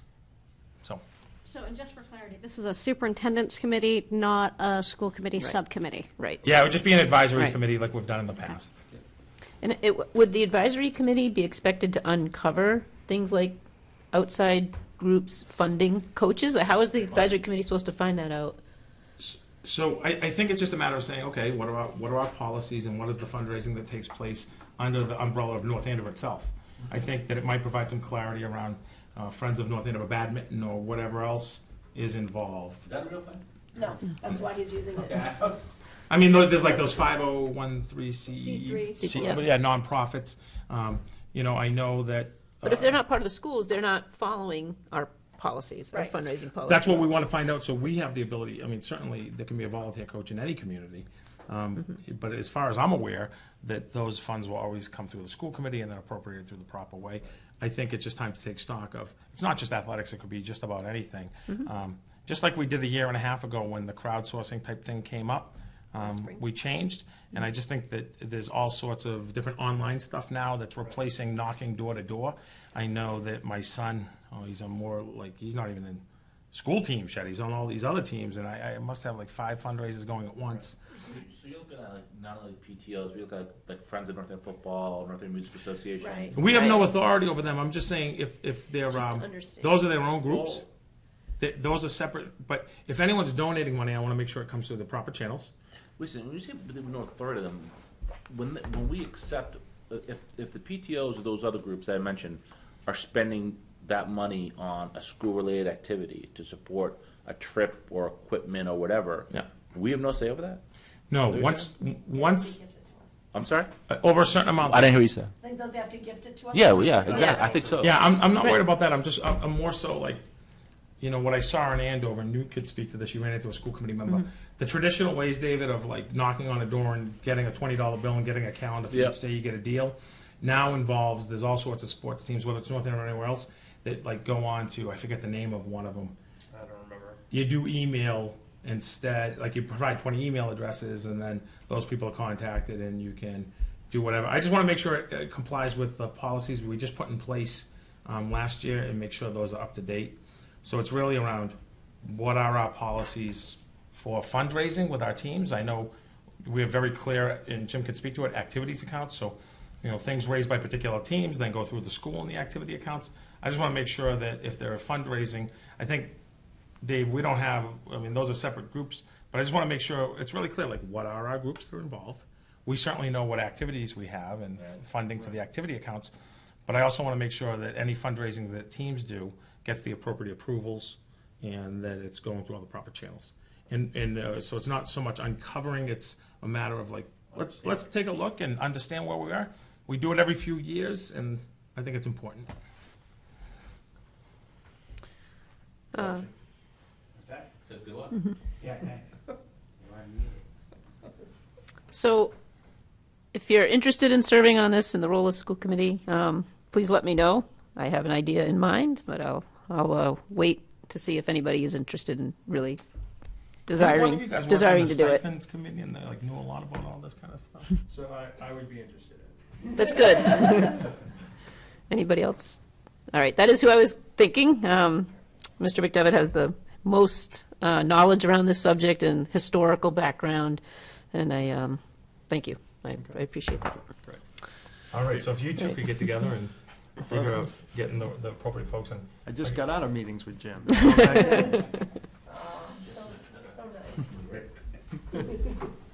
All right, on to old business, and right on time, too. Approving the fiscal year 20 budget. So, can I just struck out the FY19 budget status report?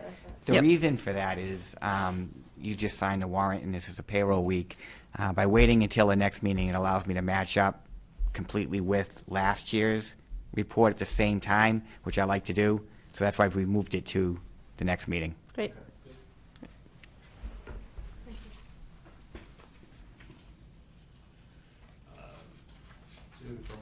Mm-hmm. So I move that we approve as presented the superintendent's recommended budget for fiscal year 2020 in the amount of $50,580,170, representing an increase of 3.75 from the fiscal year 2019 budget. As well.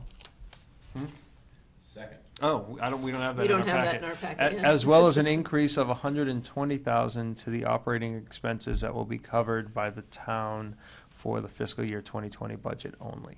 Sorry, that's not in our packets. That's what I just read. Okay. I'll still second it, but could you explain that little piece to it?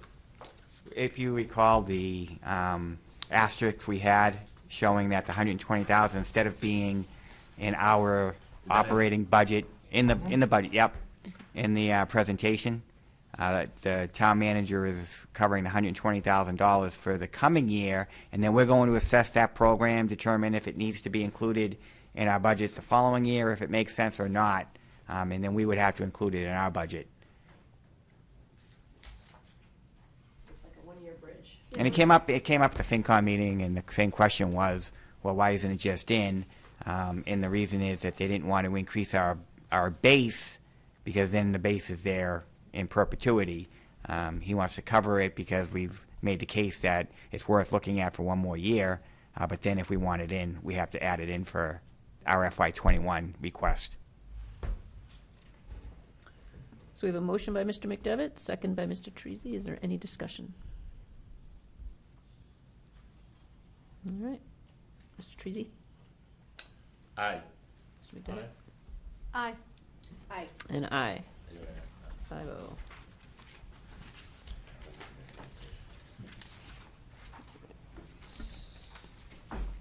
Do we need to discuss the executive summary backup documents, or that's just links for? Just okay. links. All right. First reading of the school calendar. All right, as we do annually, and I'm going to turn this over to Ms. Marks tonight. Okay, so the calendar is not a lot different than previous years. Teachers will start on that Wednesday and Thursday prior to Labor Day. New teachers will start on the Tuesday. We also started a couple of years ago for our new teachers providing more professional development in the summer so that they could learn our literacy, our math programs, maybe one of the recommendations this year is some of the social emotional training. So we're looking at beefing that up even more. Schools start the Tuesday after Labor Day. We have the traditional Columbus Day holiday. We have the PD for the Election Day in November. And then there is a Veterans Day holiday this year because it doesn't fall on that weekend. Thanksgiving. And then we come up to the Christmas holidays. I know the last 2 years there's been a half day prior to the Christmas break. This year that we are not recommending the half day for the prior to that break because there's certainly plenty of time where Christmas falls midweek next year. So it would be a full day on December 20th, which is a Friday. And we would return to school on the 2nd of January, just like we did this year. So there would be school on the 2nd and the 3rd. We would have the PD day, the traditional PD day prior to the Martin Luther King holiday. That would be our second full PD day during the course of the school year. And then the regular February and April breaks, Memorial Day holiday and the last day of school, without any snow or weather cancellations or gas explosions or anything else. Yeah, really good. Start a list. Knock on wood, please. Would be the 16th of June. We would have built in 3 beyond the classroom days. So if we use those days, our last day of school would be the 19th of June next year. So that would be 3 snow days, 2 beyond the classroom days? Mm-hmm. Okay. Yep. Would make up the 3 snow days, and after that, it would be beyond the classroom Right. days. Yep. Yeah. I have a question. I know, when it's a real election on the even years, that's a good day to take off. But obviously, we don't have any election on November 5th on the odd years. Is there a better day than that?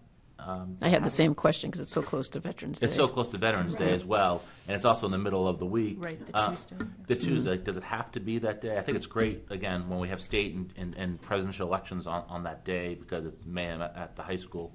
But there's really, that day has no significance. The only significance it has is regionally we've put together, we've joined a group called NPEN. And Lorraine can probably tell us what it stands for. I was one of the Northeast, something to do with Northeast Professional Development. Educators Network. So it's more of your low incidence teachers. So it could be a chemistry teacher where, a lot of the more specific kind of PD. It could be your autism teachers. It could be your Spanish teacher. And they all have that day off, is that what you're telling me? Yeah. So all the local districts have it off. We still have our main core PD that day, but all, the librarians meet with librarians across 15 and 16 communities. The art teachers the same, the physical educators, the reading teachers, math coaches, really mostly all specialists. It's been a big day for us. So that's the reason I think we've kept it these years, because we've, everybody has that. Every school district does that? Not every, but a lot. A lot of them do? Yeah. And the ones we interact with too? Mm-hmm. I guess we're better. Yeah, because otherwise it seems like October would be good because you've gotten to know your students a little bit or Or whatever. March. A long haul. But that's Everybody needs a little reviving in March. But in terms of, impacting your teaching earlier in the year, you've obviously said it's better, so. I know one thing, and I could be wrong, but I think we started it in 2016. And then we did it in 2017, and it was a little bit of continuity so that people get used to that first Tuesday of the month, kind of knowing and understanding that. And then last year wasn't a national election, but we still had state as well on the 2018. Sorry. So I think we've started that, and if we've got some set curriculum opportunities for collaboration and professional development with what do you call it, NAPEN? NPEN. Sorry.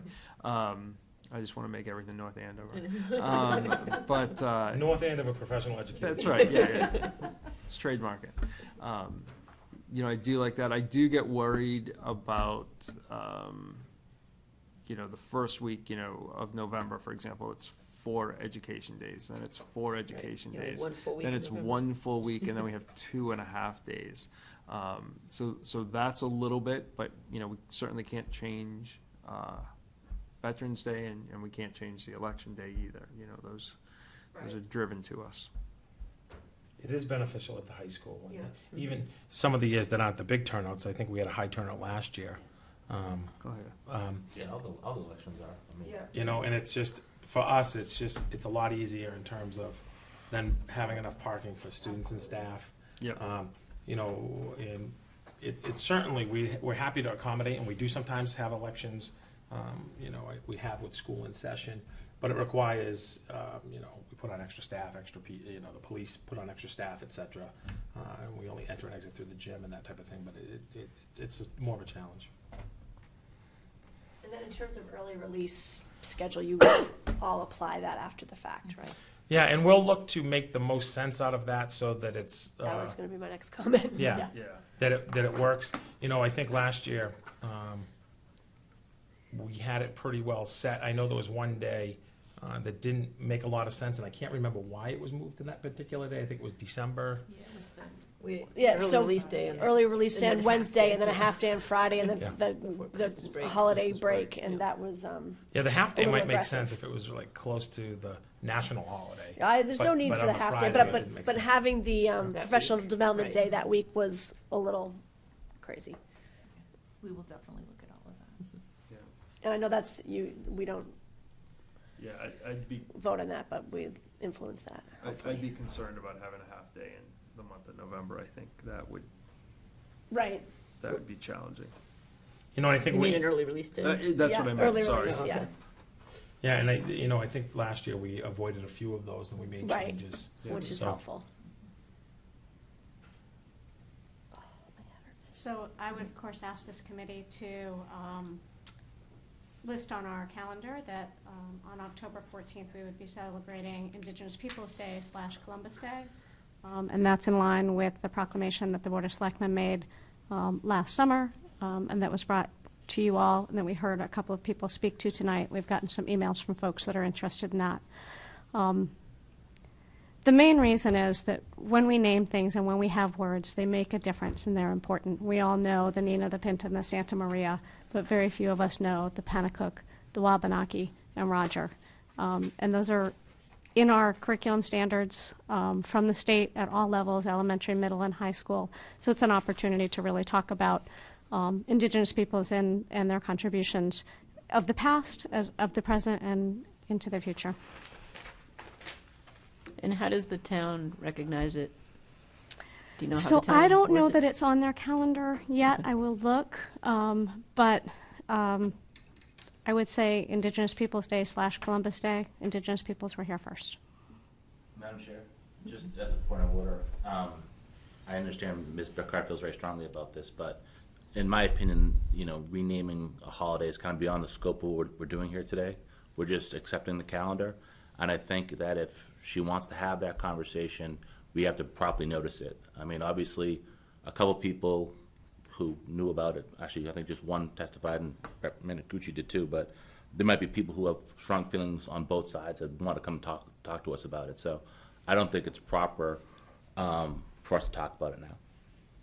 I know it's the first reading. Mm-hmm. You can put on the calendar, for, the agenda for another time, but I just don't think it's been properly noticed. If I could respond to that, Madam Chair. Mm-hmm. We did talk about this in October. I did say that it would probably be brought up in October. I don't know if it needs to be on the agenda per se. Well, I think part of the open meeting law is not only have an open meeting, but have, public notice of what we're going to discuss during the meetings. And there might be, personally, there might be a lot of Italian Americans that might be upset about changing the name of a holiday, which I'm not sure the school committee has the authority to change the name of a holiday. So I don't know any significance to it, but I think there might be people who want to come talk to you about why they don't want to see that happen. So And we obviously had no one today, because how would they know that we were going to discuss this today? Well, I mean, if they looked at it and it was important to them, they could have spoken about it. The but agenda just says I'm first reading 2019-20 school calendar. It doesn't say possible renaming of holidays. So, yeah, I understand what you're saying. I don't think that we're asking to rename a holiday. I think we're asking to add words, and that our Board of Selectmen has already made that proclamation. So if I could, I would actually like to learn a little more about the I have no idea. Is this something that comes before town meeting?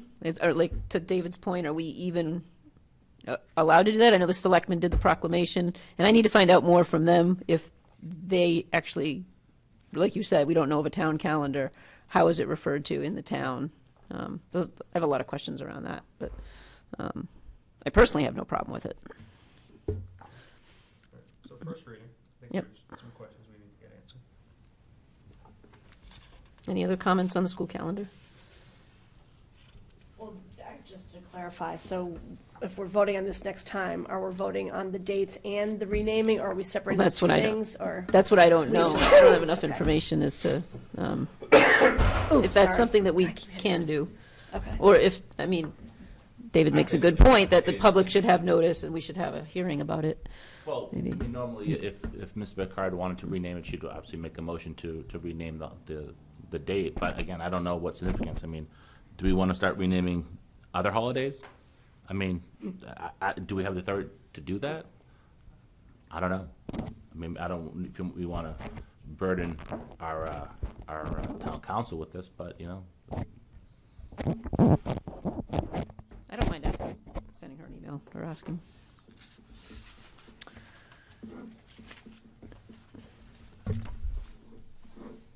All right, first reading of the Dominican Republic service trip.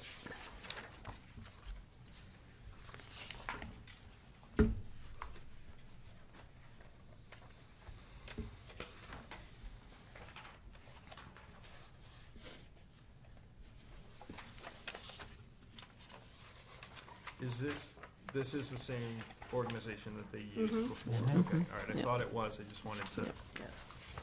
I know we've used them in the past, but I didn't remember if that's who we used when we went Right. to the Dominican. And Okay. these are the students who came to the Yep. Lilith dinner, talked Yeah, about yeah. this one, and, yeah, I can speak, my daughter went on it, and it was a You tremendous said it was fabulous, right? Right, it was a fantastic experience, so. Yep. Yeah. Yeah. We're gonna have public comment in like, this is just a first reading, we're not voting on it, in about 5 to 10 minutes. All right, any other discussion, questions? All right. First reading request for increase to revolving accounts. Mr. Mealy? So we normally would come later in the year, but given the budget status and giving you a preview of when we do the budget status report, the last time we talked about this year's situation, we had talked about projecting about $382,000 deficit. We've got that down to about $127,000 and possibly lower. When we met with the town manager and who will be the acting town manager, Lynn Savage, the other day, Gilly and I did, we're saying it's probably going to be somewhere between 0 and 150, and obviously hopeful it's 0. And basically it's because of 2 revolving accounts that have done well over the last couple of years. Preschool, if you recall, we added a couple programs a couple of years ago, and so they've built up a bit of a reserve, as has community programs. They've been doing very well. And so what we can do is charge them for appropriate expenses. Certainly the revolving account can be charged for teacher salaries, but no more than 50%, because if you charge 50% to a revolving account to a salary, then you're liable for the revolving account has to pay for the benefits for that position. But there are enough teachers that the amount we're talking about, we could easily do that. And then the same with community programs. Community programs uses a lot of our space across the district and materials and equipment that we could certainly charge back in the construction of the new building, like we did with the Kittredge modulars when they were housed over there. The fact that they are using the multi-purpose room and the kitchen and those things are appropriate expenses. So I'm bringing this to you now so that we can start to move some of those expenses to the revolving accounts where it's appropriate and free up the money in the operating so we can offset the deficit. So we're asking you to approve the increases to the budgets, and it's sideways right now, as shown in the packet. And so what you're saying, oh, sorry, can I ask a question? Yeah. So what you're saying, Jim, is when you say as appropriate, is for some reason they're not in the black, we would not try to charge them back? No, there's not going to be a problem there. Right. What I'm saying is that it has to be justifiable that is actual use by that program. Right. Right. So legal, as according to mass law, those are appropriate expenses Right. for those revolving accounts. Okay. Any other questions? This is not, so you're not looking at food service, though, you're just looking at community programs? And Well, food services, I figure instead of waiting until the end of the year, we might as well do that now. Great. Eric is Okay. seeing some increased participation and the contract now being finished. Right. We know what their salary increases are, so we can account for that. Right, okay. Mhm.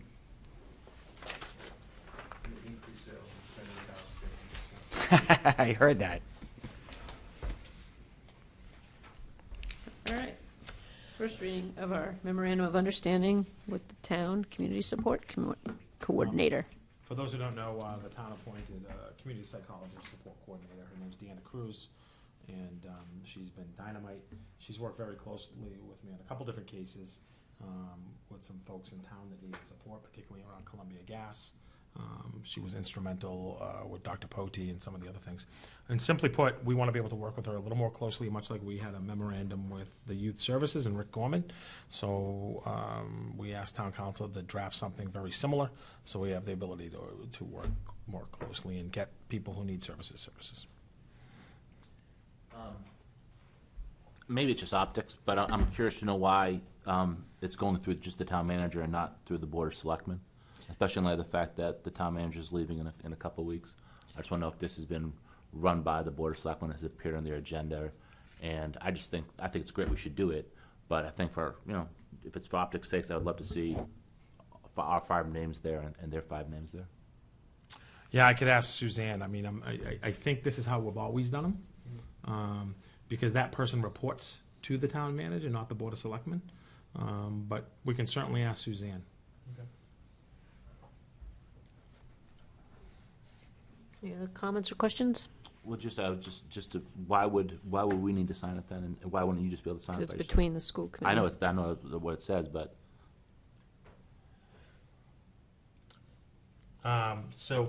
Doing the authority to do this, do you need our approval to do this? The school committee's always done this for any MOU that we've done. Right, With Rick Gorman, with the Youth Center. So I believe I can ask Suzanne if I have the authority to do so. I assume I don't if she put this in. But I can certainly ask. Yeah.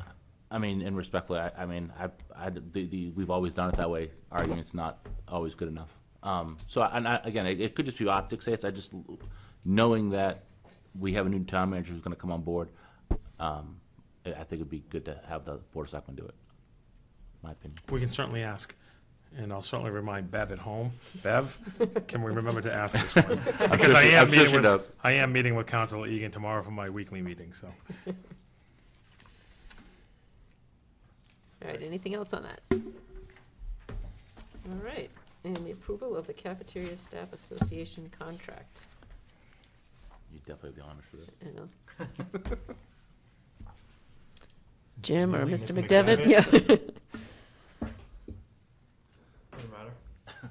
Yeah, so we finished negotiations with the food services employees, and I guess the main points are that similar to all of our other groups, the annual increases are 2.25%, 2%, 2% over the next 3 years, and we have increased their longevity to match pretty much the other groups based on the hours worked for these employees.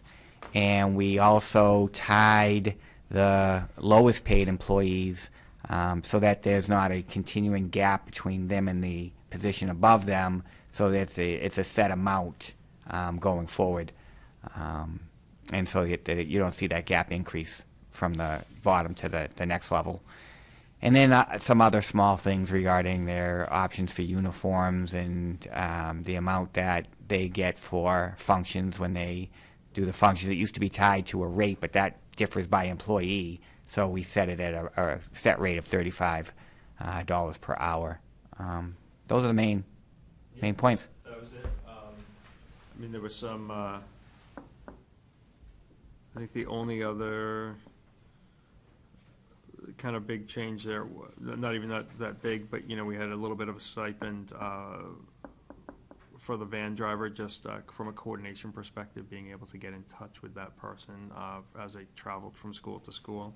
But no, that was pretty much it.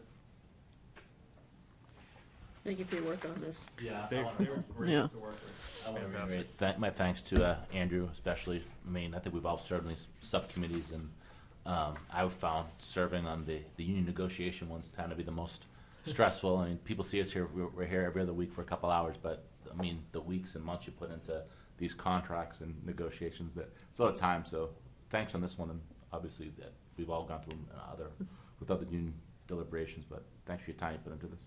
That was fun. A lot of A lot of Mr. Mealy time. So. And the teacher contract, like next year's the last year, we'll be starting up again. Start off again? Yeah. All right. So I think we did vote in executive. We did, right?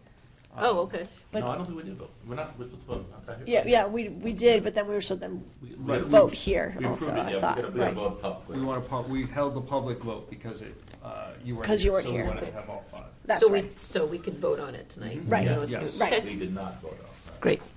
All right. Mr. Tracy? No, Oh, we no, need a yeah, motion. We need a motion. so That's we right. voted. So I'll move that we approve the contract as presented in the packet for the Cafeteria Staff Association. Second. Motion made by Mr. McDevitt, second by Mr. Tracy. I almost seconded it myself. You deserve it. Good vote. Mr. Tracy? Aye, sorry. I'm an Aye. Aye. And aye. 5-0. Thank you. Thank you. Thank you. All right, time for public comment. The mic doesn't stay open all night long. Again, right on time. How good is that, Bev? Awesome. Sorry, I couldn't see the agenda earlier with the Boy Scouts. I was very confused. You know what? We weren't expecting them. And We I just should extended just a put out liberty the when they agenda. came. Yeah, but I Yeah. came in late, so it's all my fault. Okay. So I have, I think, 3 to 4 points. Oh, sorry. Jennifer Goldman, 28 Jared Place. Thank you. I forget. Okay, so I'm going to try to do this fast because I know I have 3 minutes. So, first one is thank you to all of you who've answered all my questions on email because I'm doing the research. The first thing is I would really like if we could revive the school building committee, and I'm going to say this more to you, David. Yeah. No. It's kind of well, yes, but you just get over Ann Bradstreet. So, okay. All right. I would like to say that. Would you like me to use a different word? Okay. The reason is because between the middle school and what's going on with the middle school, and obviously the elementary school expansion and renovations and the major capital expenses, I'm hoping to see that have meetings again. Okay, that's my first request. Second is I'd like to, and I have a little sheet, I'd like to revisit the school's start time discussion, but I have a big question first because that determines pace and research and what I would present. I would like to understand what the process is for voting on that. Is that something that goes to town vote, or is school start time stays within the school committee? It's actually in the teacher's contract. So it's bargained at this time, but it would, if it went into bargaining like some districts do, if there was a change, it would come to a vote. So what is the timing, for example? Like, did the bargaining just happen for the next school year, so we could talk about this for a year? You ended it last year. Yeah. Last spring? Right. We're in year 2, so. It starts again next year. We'll start, around this time next year, we'll be starting the negotiations again, around this time next year. So that all this discussion should happen and pretty much be wrapped up before 2020. Is that a fair timeline? Yeah, we actually started negotiations in the late fall. Right. Okay, so we have so fall of 2019. 6 months. Yeah, typically schools that do study this, though, it's typically a 1 to 2 to 3 year process for implementation. But you know me. No, I know. I'm just saying in terms of Yeah. districts that study. And I just point Yes. out, we've done 3 major studies in my time here in North Andover and co-chaired 2 of them, and we have an extensive 65 to 70 page report that the last person that we dug it up and gave it to, Mr. Limpert, was interested in it. Mhm. He took a big interest in school start time. So. And you moved the times. And we moved the times, absolutely. Yeah, it's recorded actually on the early school start time website. You moved them. They were It went really from, early. Oh my yeah, God. high school used to start at 7:10, and the first class was 7:15 in your seat. Yes. And then we moved. Could you? Yeah. Okay. So there's a lot of research. I mean, the research Okay. is clear. It typically involves community values and how they feel. Yeah. And the 3 studies that were done in North Andover, the last one was documented. The others go back. Then it comes down to looking at, busing. Well, I already have basically I wrote drafting new busing, routing, and timing system additional costs, review teachers' contracts, contract after school programs, and I think I listed them all. data and survey, student and parents to educate, public hearing. I'm sure that's part of it, right? I think what I missed is you understanding all the towns that have moved everything since the last time that Stan approached this. The list is growing by crazy. I'm getting updates on that. So anyway, okay. So I think what I need to do is revisit Stan, the big reports, and then bring it back to the table, but I have a window. Thank you. Yeah, we'll give you a lot of background information. Yeah, I'm just going to. The research hasn't changed. No, listen, it hasn't changed. It's the logistics and the cost, right? Isn't this what we're looking at? And the third request, am I under my 3 minutes? I would love to see, and this was not planned, I swear, a coordination of addiction education with the middle school, predominantly, on vaping, phones, and drugs. Going to, I forget her name, the doctor that presented, Poti, yes, was amazing. Talking to Nikki, Caroline, and Deanna has been wonderful. I would love to see that amped up in a big way, and I am selfishly saying that because of what I hear coming home from the 2 middle schoolers. So that's it. My only side question that I would love answered after this meeting is just, I saw the 8th grade school dance where they were allowed to monitor the bathrooms in the bathroom, and I presume you cannot do that at the schools where you can have a monitor in the bathrooms, but I would love to know the legal rules about that. Not right now, obviously. What else? Oh, and then I had a final question instead of a request. I would love to know what the process is for deciding which day of the week is chosen for professional development days. How is that? Am I done? Do you mean like The early release? Yes, the early, like it was Wednesdays this last year, but I didn't see anything on the calendar, so I didn't know. There must be a process. We end those, we add those in after. They add those in. Okay. Yeah. Yep. Right. Yep. Are they generally every other Wednesday? They were Wednesdays. There was a request of parents because the first year, I believe, I think it was back with Dr. Hutchinson. There may have been somebody who requested. There may have been a school committee member where it may have been a Tuesday, a Monday, a different day here or there, and Wednesday became the day where there were no Monday holidays. Wednesday became the day where there were, But were the requests by residents like me, or was it an internal? I don't understand the process. The first year that we did it, if I remember correctly, it was really scattered, and then we tried to have a little bit more consistency. So we tried to do, I think there was one like right before the October break, right, or right after, or something like that. So we tried to do some different things. Attendance was dismal. And Wednesday tended to be a really strong day. Attendance of the teachers. Of the students. Oh. If we had it on a Friday Yes. or a Monday, people would take. So there Okay. was some really good numbers that we looked at for that, and Wednesday tended, again, to be middle of the week. Parents really like the predictability of it. I think we tried to do, if I can remember correctly, first and third Wednesdays. Yep. So that pattern just kind of got there. Got it. And most importantly, the bang for our buck is this. Wednesday is the day that teachers have typically in the contract 10 or 11 faculty meetings. So what we have the ability to do is, even though it's only a little bit over an hour, Yep. We have the ability to tack those on so that we make it a much longer session. So we do. He just answered, why not Fridays, and I'm done. Okay. That was awesome. Sometimes I wish. No, I didn't even. Andover does but I'm Fridays. not that tough. It's very popular. Okay, cool. Thank you, guys. Thank you, Jen.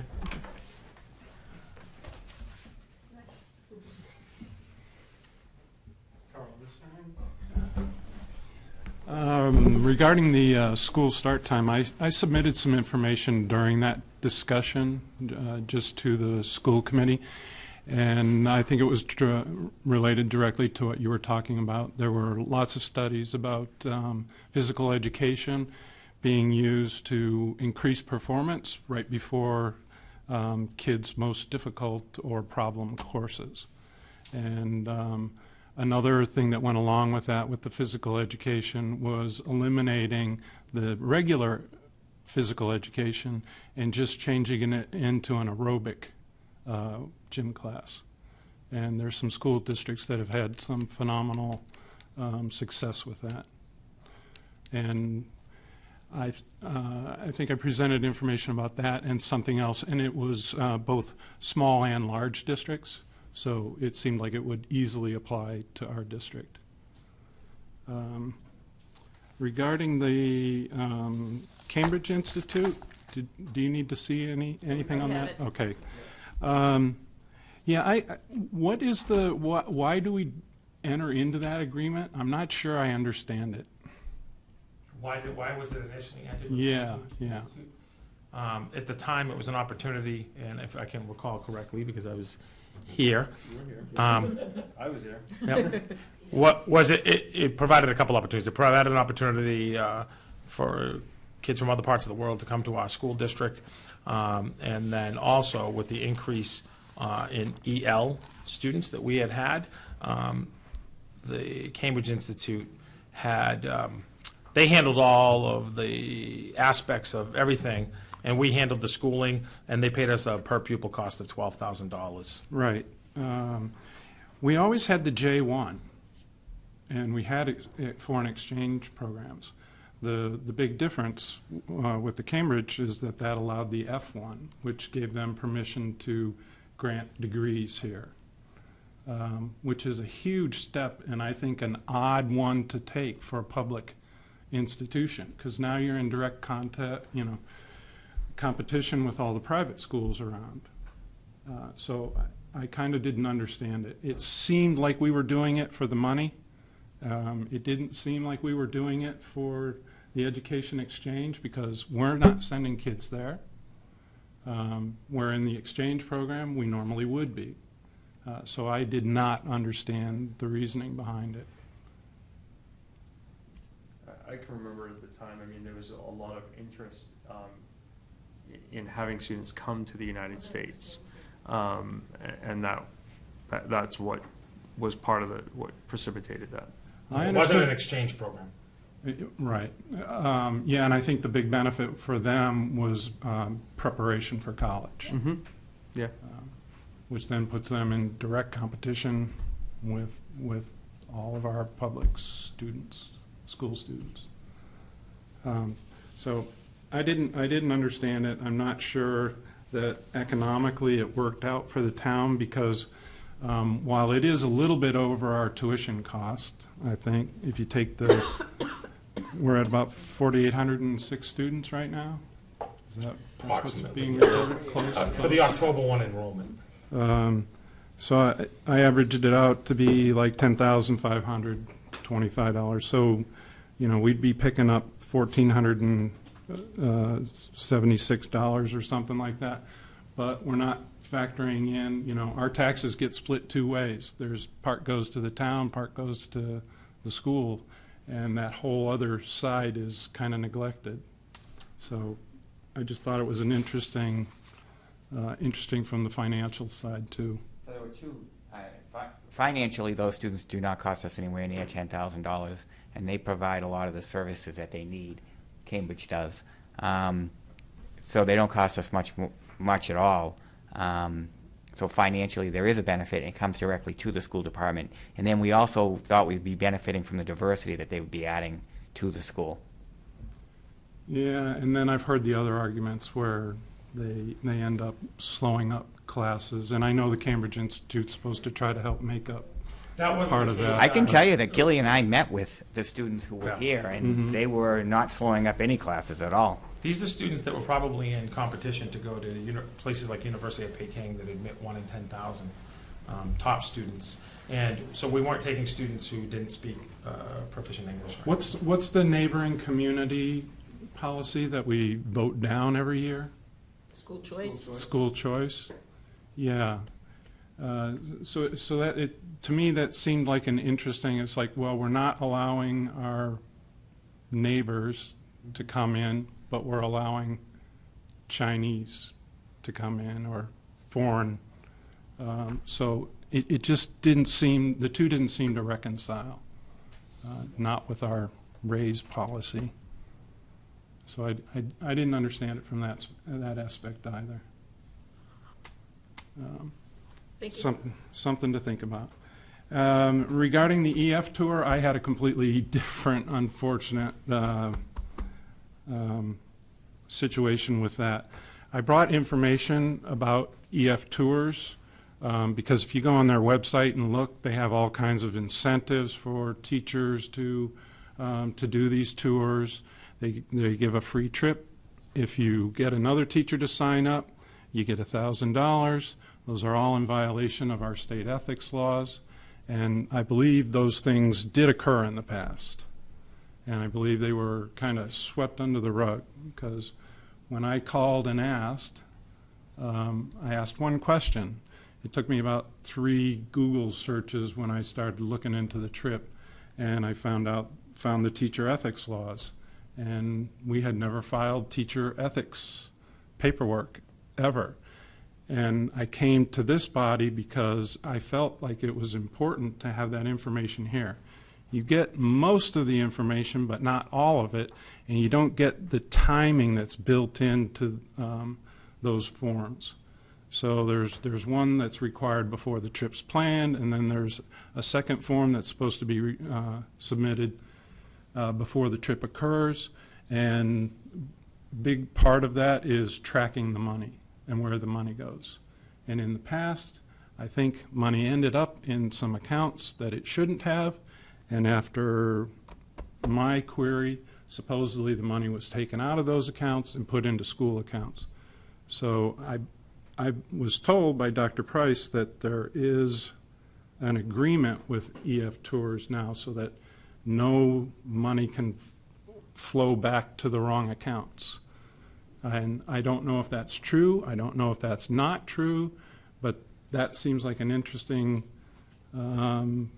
financial situation because that money should probably go back to the people that paid the money in the first place. Are you aware of any agreement with EF Tours? We can look into it. I can't speak to the past as I wasn't involved in that. What I can tell you is I believe that town council and have all the appropriate forms, sign-offs, disclosures are all in place at this time. So sitting back and looking at it, it just seemed that nobody was really doing due diligence because it took me a very little time to uncover the fact that we were never filling out the forms that had been required by the state. And it seemed that a number of other things were occurring along with that, and I hope we can maybe meet before next second reading of this and hash some of that out or discuss it. What is the ultimate question? I'm not sure what the question is. Okay, because you've talked about this, I think, for the 3 years I've been on the school committee, and I'm not sure what we're not answering. Well, there were a number of policies. Well, I could read you the letter that was generated from town council.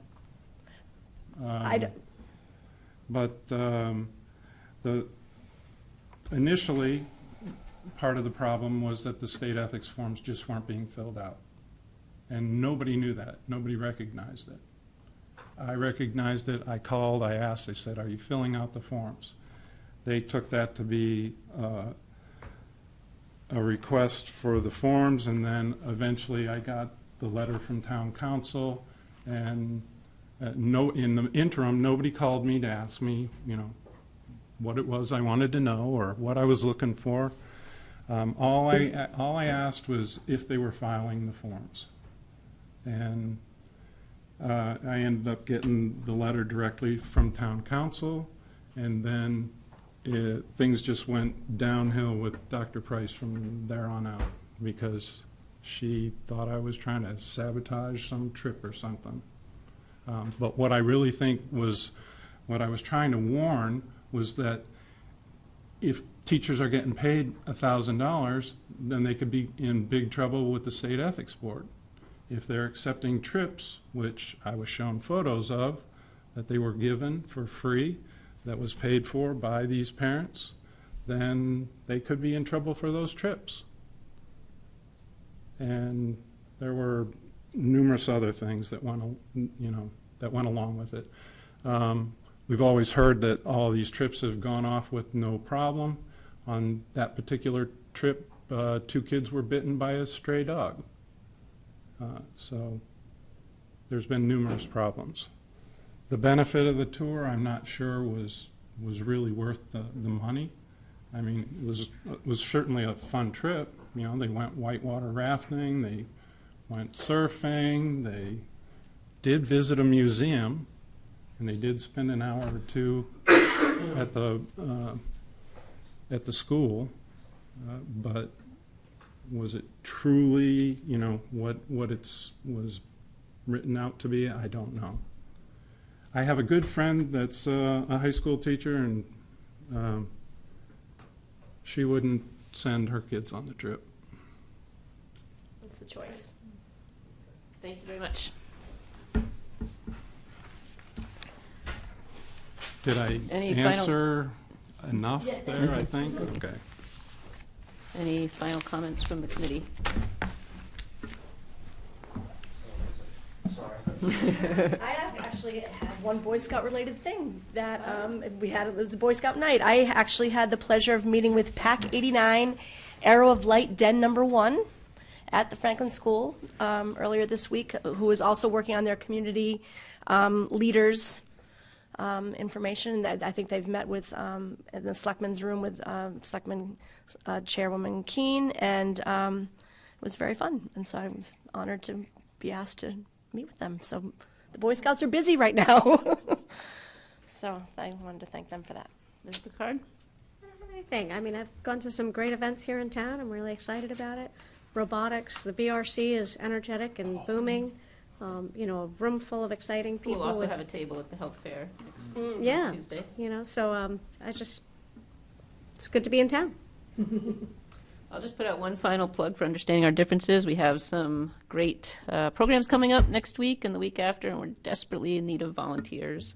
Dr. Gillen's going to make an appearance next week. I have volunteered and signed up on Sign Up Genius. If you go to my Twitter account at @NASoup, there is a tweet there that you just click on the link and you can sign up, and there's no experience necessary. No. So if you're able to and watching at home, we'd love to have you. No, he said no experience necessary. You get a script to follow. It's a lot of fun. There's a very short video to help you along. All right. I will entertain a motion to adjourn. So I will move that we adjourn to our next meeting on February 14th. Second. All right. Motion made by Mr. McDevitt, seconded by Ms. Mavely to change things up tonight. Aye. Aye. And aye. Good night. Thank you.